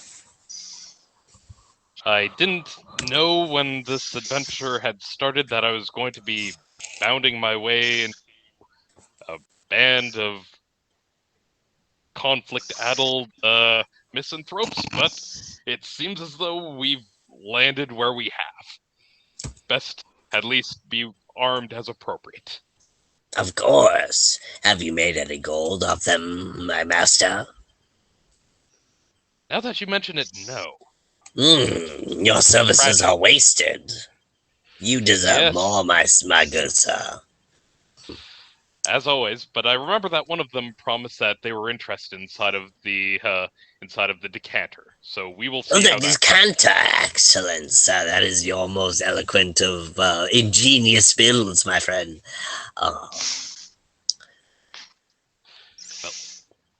I cannot tell you how humbled I was and how inferior I felt towards you, my good sir. You are the most excellent and genius of folk. For doing this craft, we're going to need to make a use magic device check in order to try to pull this guy off. We're looking at a caster level 10, I believe, for these flame sand wands. So Yeah, go for it, my friend. let's see, If you couldn't tell, I really enjoyed his voice. I am glad. So use magic device of 14. And okay, that is a 25 on day one. So let's see.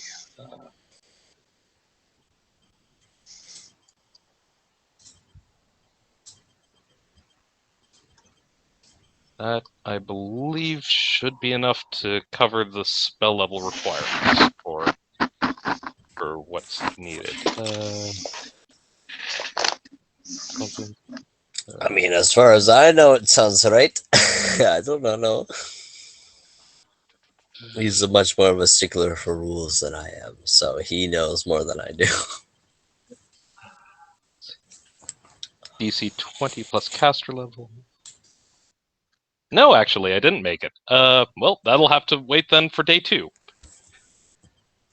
Ah, master! A slight error, but you shall overcome it very soon. I am certain.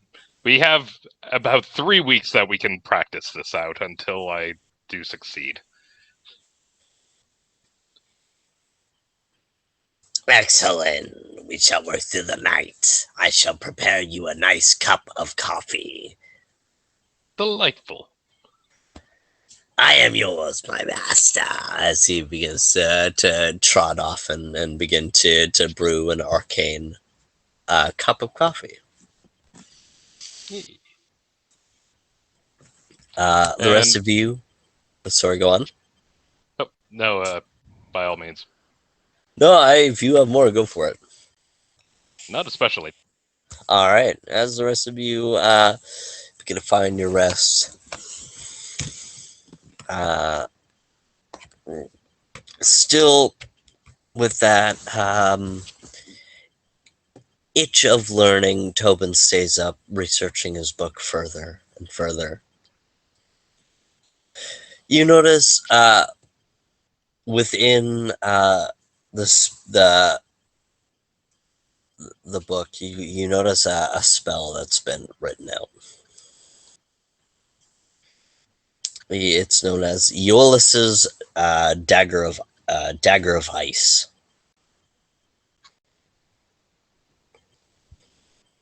And you see just scribbled in the corner, just in very messy cursive writing, you just see details of the spell that are not vocalized within the text. It's just written in ink and writing, and then it's just signed with a very fancy cursive G.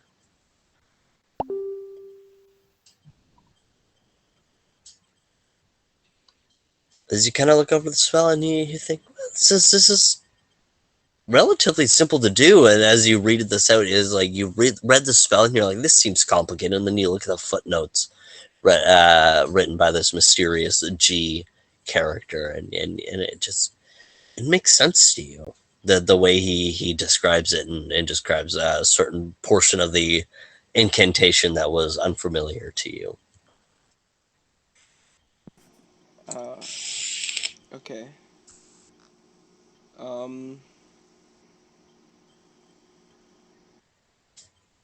What's the like what kind of spell is it? Like, is it like a projectile, or is it like just like It's a projectile. Okay.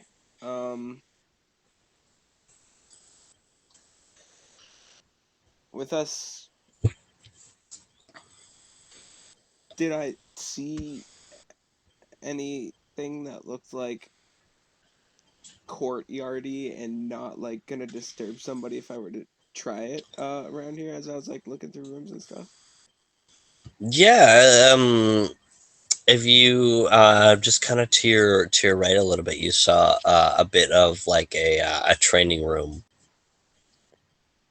with a bit more of fortified walls that are just kind of on a stoop down. That's a little bit more open concept than the rest of the enclosed attachments or housing.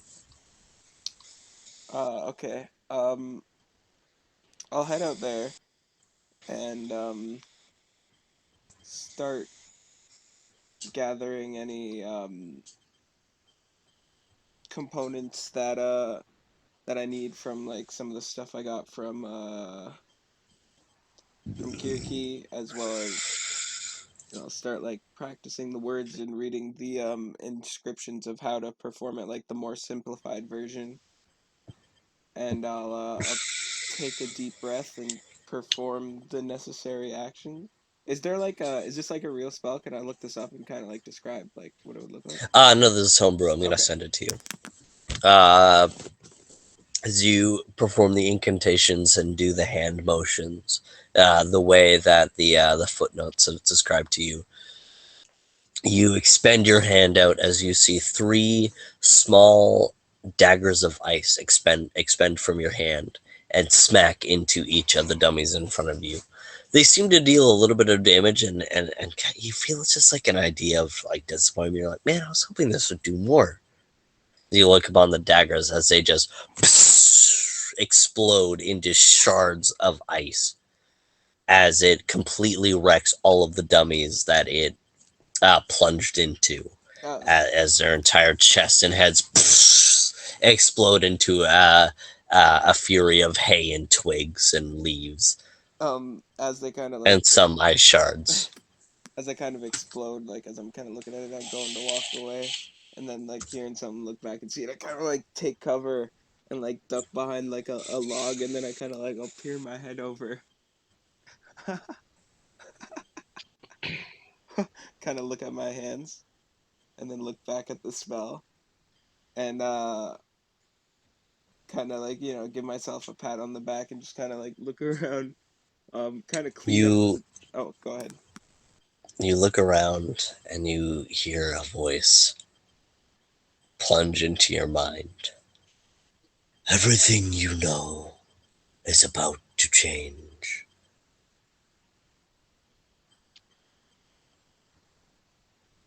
Um,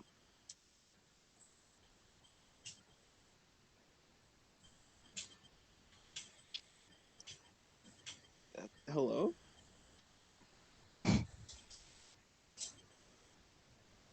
You call into an empty room around you.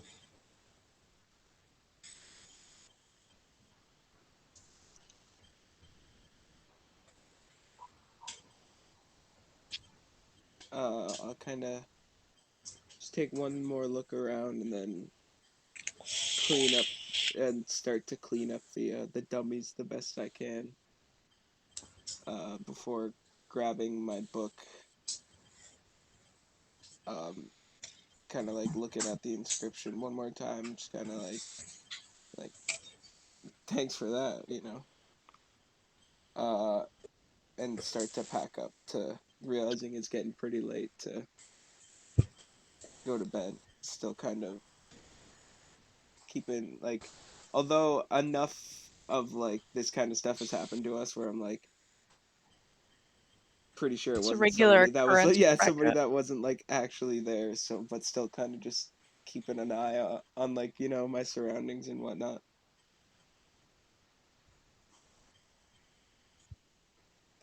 Heading off to bed, you all awaken in the morning.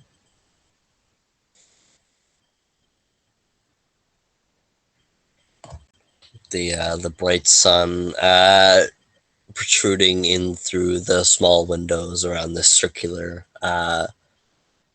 bright, almost like bamboo wood interior. Hey, quick question for you. Do you Yeah, remember when we first got to this continent, and I believe it was in a cave, there were some uh initials and stuff on a wall. Is it a it similar wasn't G? this continent, but It it was wasn't. Oh, right. Yeah, we're it not wasn't this in. continent. Sorry, I forgot we're not in.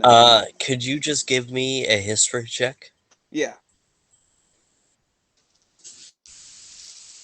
It's a low DC, but just a history check. Give me some.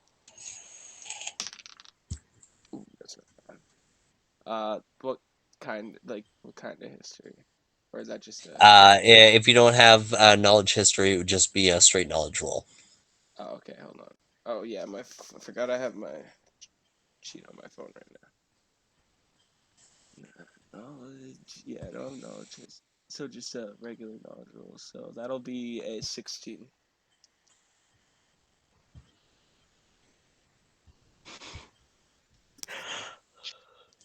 Would you say 16? Yeah. Same exact G. Ha, nice.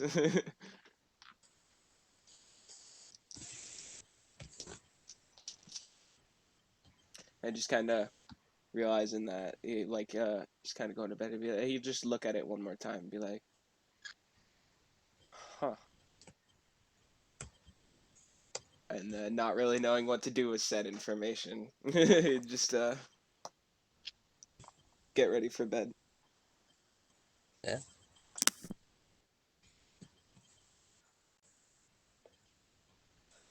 The day dawns, a new sun arises from the east as you all honestly seemingly to wake at the same time with an invigorated sense of energy and direction and almost excitement to continue further and learn more about the events unfolding around you. As excited with his newfound ability, Tobin wakes first, with his memory still on that same G, written in his book, same on the cave wall up in the Cerberus Hills in New Daria. Me just trying to make sure I remember to ask Kiriki about it. I'm gonna note it down. I just gotta remember I noted it down. Yep. Jonathan wakes with his newfound energy and excitement of learning new abilities and learning about himself. And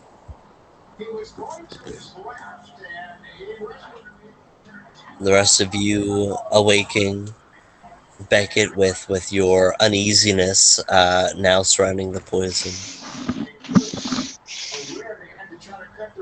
Or Golan with the confusion of the leaf exiting the window. And Alistair, excitement for another day and a new day of crafting and building exotic and new creative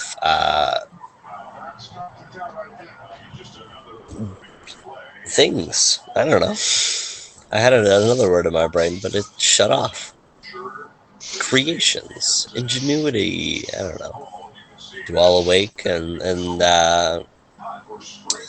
see Yggdrasil walk in with a platter of small floral teacups and a large teapot. For your journey, my friends, please. Might I offer you some tea?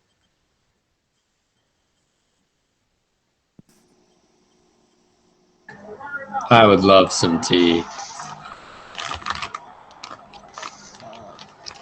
Sure. I will wait until after I've dealt with the more pressing obsession. It's a terrible curse, but it keeps me focused. Of course. Opens up the enveloping pit again and climbs on in. Those of you who drink the tea, who drinks the tea? I'm the odd one out. Before we do this, I ask, do you have any coffee?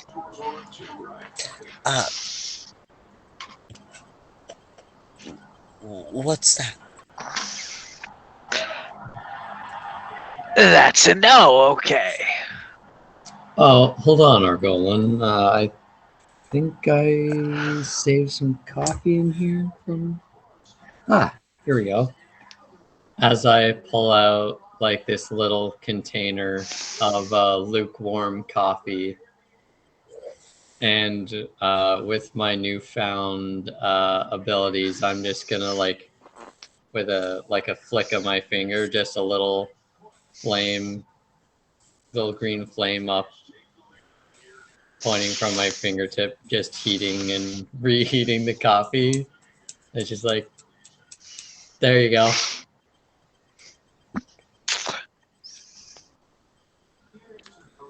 Better than nothing.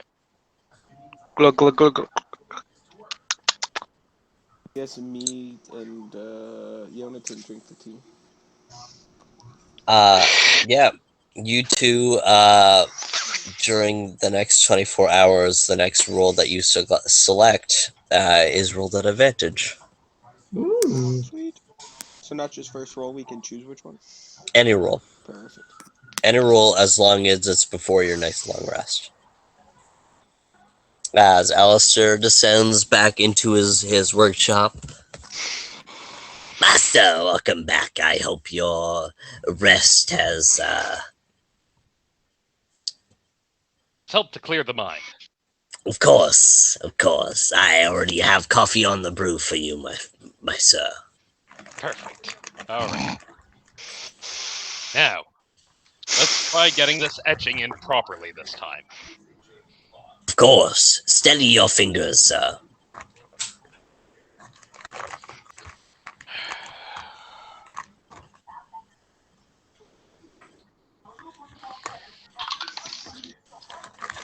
Uh, 18 plus 42, or 14 is 32, and that's good. Yeah. It's the DC of 30. So, yay. Let's go. Well, Excellent, sire. we've got the proper runes in. Now we just need to go ahead and continue finishing out the required etchings. Everything else should be emulated properly. I'll leave this in your care for the next few days. Of course, sir. My services are whatever you require. As he goes and begins to pick up the etching and begins to start weaving and continuing the spell. And I start climbing back up the ladders. Forgive my intrusion, master. I heard that one of your companions required coffee. I brewed an extra one. Oh, lovely. All right. I don't mean to prick my ears into your business, sir. I'm sorry. As he kind of holds his head in shame for a moment. You needn't prostrate yourself. You can relax. For now, Thank you, sir. head and at least welcome these companions and see where the next adventure leads us. Of course.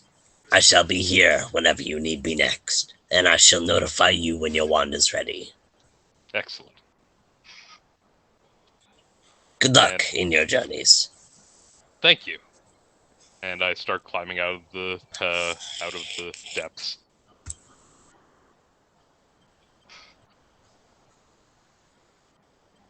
Climb out of the hole. Orglin, was it? Coffee. Ah, thank you. You've never tasted these beans before, yet this is the best coffee you've had in probably since you've entered the Boundless Shores. Damn, that's some good shit. Where'd you get it from?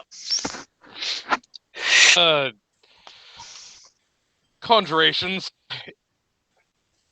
I don't care much for the mundanity of everyday food and drink, so much of the time I rely on magical creation for my own sustenance.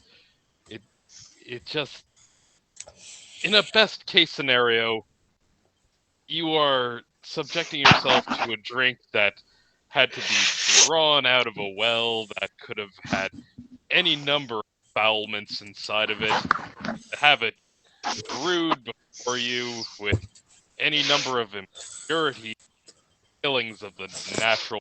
No offense to all of those that appreciate it. And then you have head and suffer whatever contents that might have been poisoned by some random individual that wants to have you dead. This is a best case scenario. This isn't even considering the fact that maybe the peasant that brewed your coffee maybe they made it with their left hand as opposed to their right hand. Ugh. Lord only knows what happened in that outhouse. No, I will appreciate my conjurations. Thank you very much. Oh, gee, I wonder who in the group can detect poison.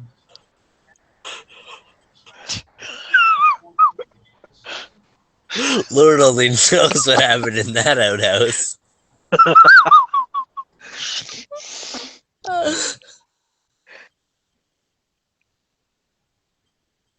And this is And why we I lost only him. trust magically conjured food. Yeah, Oh? man. You like magically created food? I appreciate it. For what it is, I appreciate it. A couple of good berries show up in Jonathan's hand. Lovely.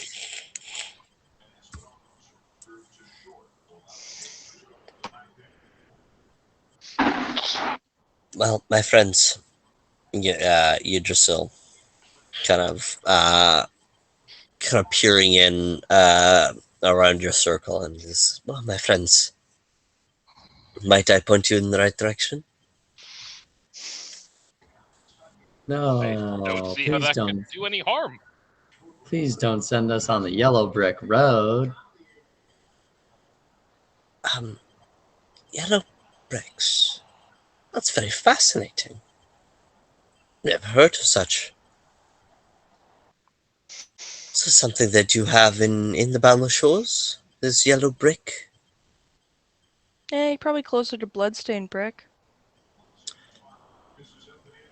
But my hometown is a bit of a bloodbath.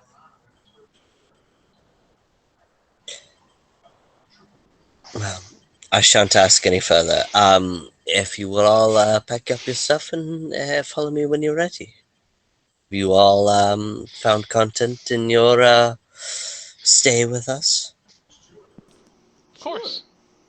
Oh yes, absolutely. It was an absolute pleasure being here and meeting the nature sages. Return any time that you wish. Sorry about your training dummies. They regrow. Oh, good. You guys just not knowing what the fuck I'm talking about. You guys just like you guys know him as a fighter, and so you're like, did he just like get up last night and just like savage the fuck with out of these fucking dummies? Like what? Huh? Or Golan's like in the corner, like, yeah, I agree. They're like, yep. Where the fuck was my invite, motherfucker? I wanted to beat some shit up. As you all pack up your stuff and follow Yggdrasil to the large ovular opening of the tree. He kind of steps outside and just kind of like, you know, the scene in Harry Potter, the Goblet of Fire, where they took like the port key and then all the motherfuckers like came down like switching their legs, like they're on a bicycle. Oh yeah. That's kind of like what he does as he exits the tree and just kind of jumps out and switches his legs around as you see his form kind of begin to grow and grow to a 5'9" Yggdrasil standing outside the ovular opening.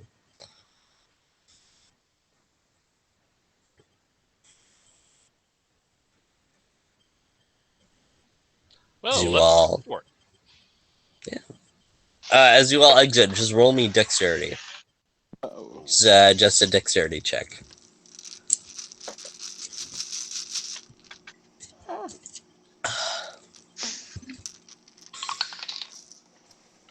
12 plus 5. Ooh, crit fail. Oh, That'll work. Nat 20. Thanks, Big Bird. Owen, stealing all my luck. I also got a nat 20. Wow, you guys really just shot He crit in a single roll check. Beckett. 14. Yeah, as you guys all exit out of the ovular exit, you guys kind of swishing your legs. You know, that The was only good to person. see. I might as well just like re-roll it because I don't know what else we're gonna get up to today. It is now a dexterity. Right? Yeah. Not much better, but now it's an 11. It's an 11. As you exit, you kind of your leg kind of jerks out beneath you as you kind of land harshly on your left leg as you kind of land in almost like a superhero landing, but you just land a little bit hard on your leg. Not otherwise, you all switch your legs out and find your way. Now finding your actual heights within the seemingly the heart of the Marswell forest. So you see Yggdrasil at his 5'9" height now, looking out within the forest. Yeah, so with such a large canopy, I'm like, without being able to see the sun, it's like, so which way's southwest? That way. So just kind of dead this way? Jonathan will know how to find north. If you find your way off track, he will be able to guide you back on track. But as far as I know, it is dead southwest. Amazing. Thank you. Shall we be off then? Let's do it. Thank you for your That's reason. hospitality. Come again anytime. We are your servants. Please, be safe. And you as well. I'm not sure if you know, The fate of the universe may hang on your shoulders. What Oh, have I gee. signed myself up for? Oh, gee. Do not fear, Okay. Alistair. Your candle burns as bright as theirs. Gee, the whole world on our shoulders? Definitely not universe. heavy at all. Yeah, this isn't really news to us. Well, if you don't want this, I recommend you opt out now. But I'm sure we're in for some good adventures, and you're welcome to stay with us. The universe is kind of important. I have all my stuff there.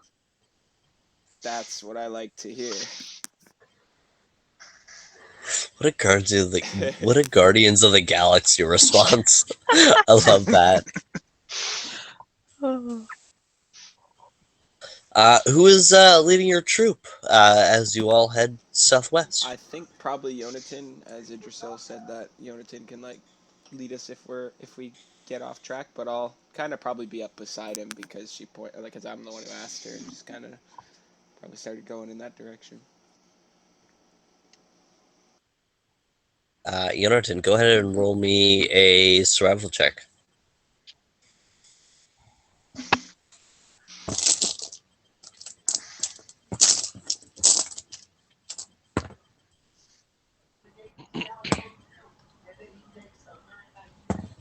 That is a 21. 21. Yeah, as you lead the group along,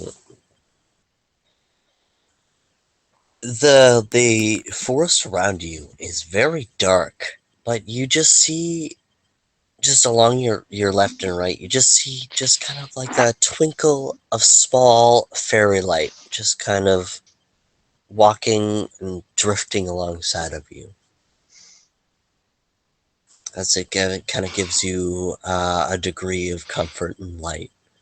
As you walk forward and see the fairy lights kind of expand out into a bit of a clearing as it creates a rock face towards a cliff. As you look down the cliff and across, you see it forms a large, deep ravine in front of you.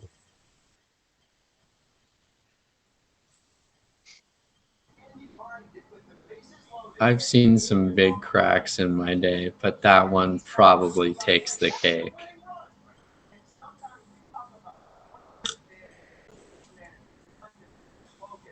Wink. As the tall trees stand tall, reaching into the large dark canvas above you. You don't see any immediate ways across this ravine.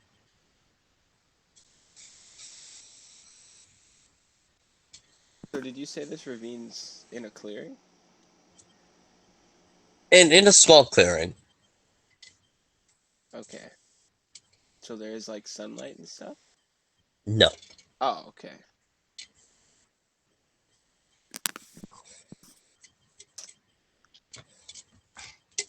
Yeah, so Tobin following close behind him, he's gonna hear him make that comment about his crack. I'm like, what? And then it'll kind of His both his crack. eyes is still dark and just be like, oh, it is a big crack. So the question comes down to, how do we want to navigate around this? Or do we plan to descend?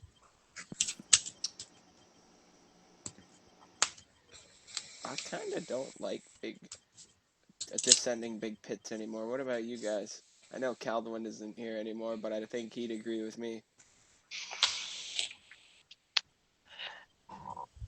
It would be nice if it was rather unavoidable, but I understand if it's not. What do you think, Yonatan? I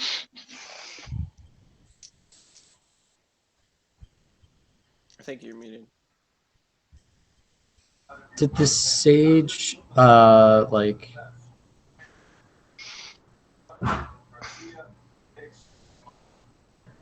I assume it'd be on the same level, and that this ravine would be a potential path through, maybe So you're like a saying we path. should cross it? Yeah, I think we should probably see if we can find a way to cross it. Okay. How far is it across? Yeah, that's a good question. Probably 40 feet. Oof. Hmm. That gives me an idea. What's your idea? Are there any trees around Yep. that I can see? Big, large, pretty thick and slender trees that reach up, creating this large canopy overhead. Yeah. Can I cast warp wood Ooh. to make a bridge across the other side of the ravine? What's the stipulations? Like, how much wood can you warp? Like, it's got to be enough for like a bridge. Uh,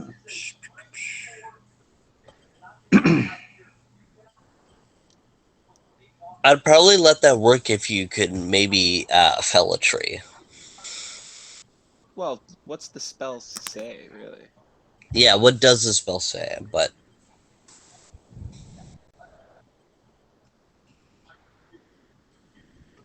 um. So basically, I can use per casting of warp wood. I can make wood bend and warp. I think shape wood.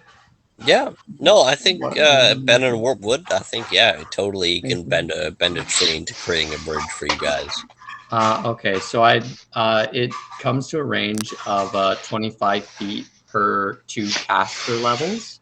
So it should be plenty of an. It should be Plenty of enough.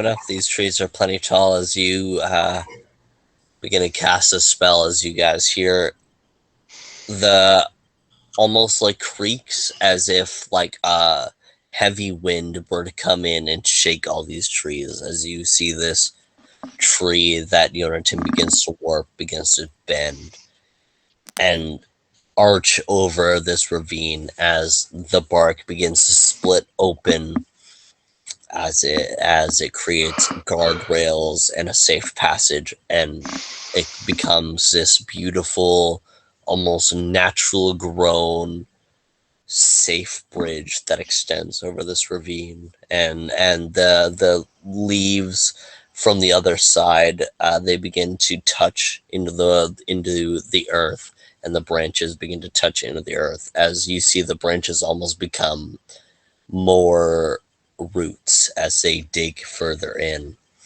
as you see branches begin to grow off into the center of the tree and grow up and out and cover where it would have been where the tree was, as you see trees begin to grow off this wood almost instantaneously, creating this beautiful natural looking bridge. And how does Yonatan look after casting this? You see as he casts this, his hair cascades into this anti-gravity lime green color, stuck in as if it was in slow motion. His entire entity glows in a golden green light. But do I notice any sort of like ailment like he was getting before? The Because same energy, yep. yeah. Or would it the same ailment as before, like when you were within detect magic? No, like I'm talking ailments, like the illness. Like, is he The getting? the Everdark Is he hurting? illness. Is he like turning into like? No. Okay, His magic seems brighter than ever before, than ever you've seen, even before the sickening of the Everdark. awesome. It's a healthy and beautiful and natural light that just kind of glows for a moment within him as his skin and his entire being just becomes centered with nature. As he completes the spell, I'm gonna go up to him, give him a pat on the back, and be like, "It's good to see you're back, buddy." It definitely took a long time, but Keep up with I'm those. through. Yeah, keep up with your meditations and trainings from those sages, and I'm sure you'll be more powerful and more the ready to help us um, save Calduin. Absolutely. I'm there for you guys. I will be there for you guys 100% in this life and the next. That's right. I'm gonna just kind of gesture towards the bridge, shall we?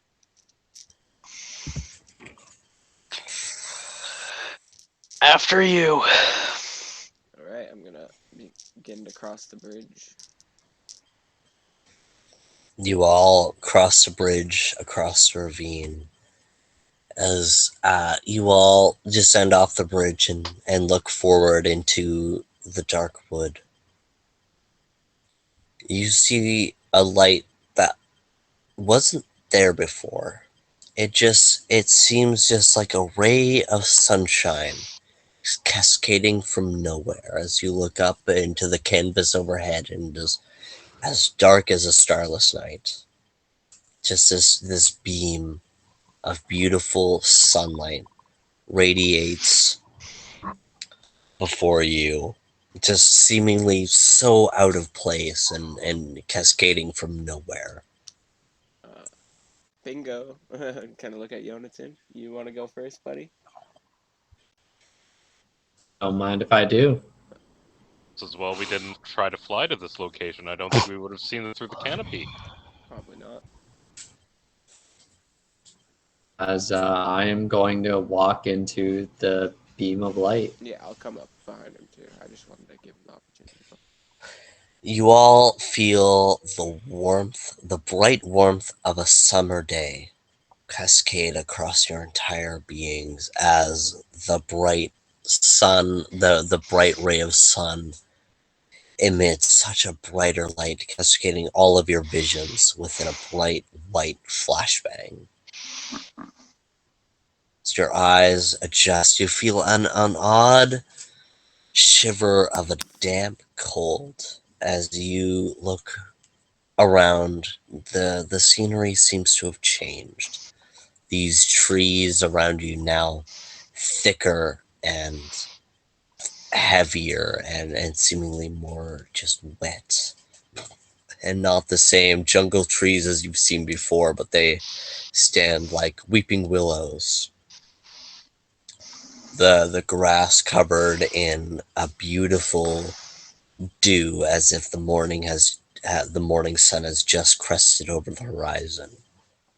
You see, as you look within this forest of weeping willows, you see a dull fog hanging over the forest, obscuring your vision too from looking too far. As you look up and around you, you see a drow figure sitting on a mossy rock. You see the book that he's reading. It says Aeolus's Guide to the Arcana. You see his form. It's a drow, but the skin, unlike Orgolan's very cobalt bright blue of the Shadowguard native drow, his skin's a lot darker, more steel gray, more dark, rather than blue. This is his bright white hair cascading down to his shoulders. As he looks up, kind of looks up in confusion for a moment, and then just has the most brightest smile. You all shouldn't be here yet.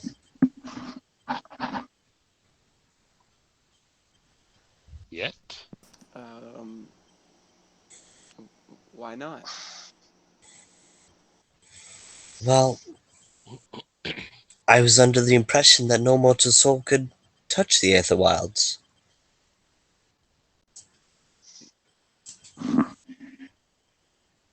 Who says we're mortal?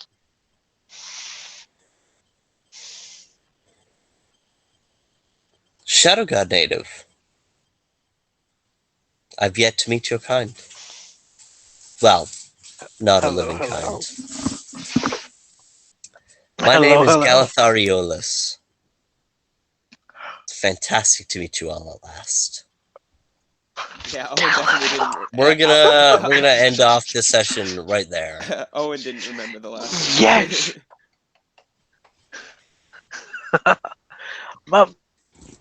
Oh, Galathar's back. That was really fun. I'm sorry if it felt a little bit slow, but I really wanted this episode to be an era of personal growth for you guys, and an era of learning, and an era of patience, and as we head into probably what I consider is the real meat of this campaign, as you guys are going to learn further and further.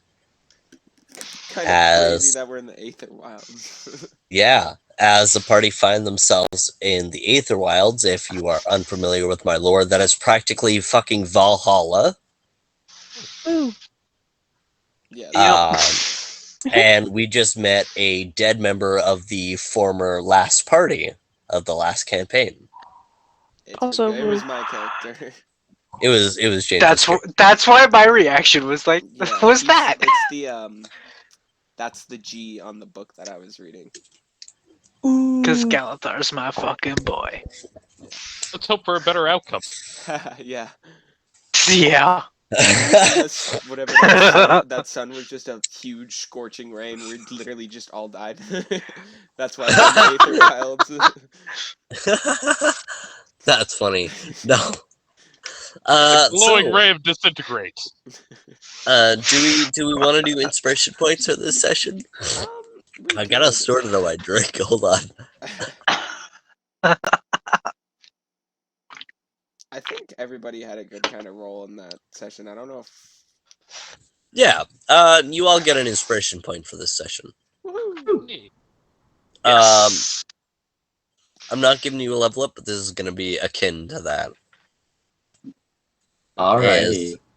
You all have big things ahead of you. Oh yeah. And you'll really get to learn that. I'm super excited. We're getting to the fucking Aether Wilds. I've been waiting for this since a while. Yeah, I like that. I like that he has a, because I remember that I said Galathar was traveling for a while, then it kind of makes sense if he wrote like a guide to magic, because he was an experienced sorcerer by the time he met the party. Oh, absolutely. He, when he died, he was probably top 10 most powerful arcane users in the entire Boundless Shores. Did you like my response? That was, yeah. Yeah, I was waiting for. I looked up at Owen's screen as soon as he said that. I'm like, he's gonna know. No. Yeah. I was just like critiquing your description of him. Like, no, you nailed it. I wanted to make sure you said like a long, nice white hair, and you did. I was like, yeah. Yep. Well, I think that's it. Join us next week as we find our party deep within basically fucking Valhalla, as we understand why and how they're there. Join us next week. We've been drunk, we've been dumb. We'll see you.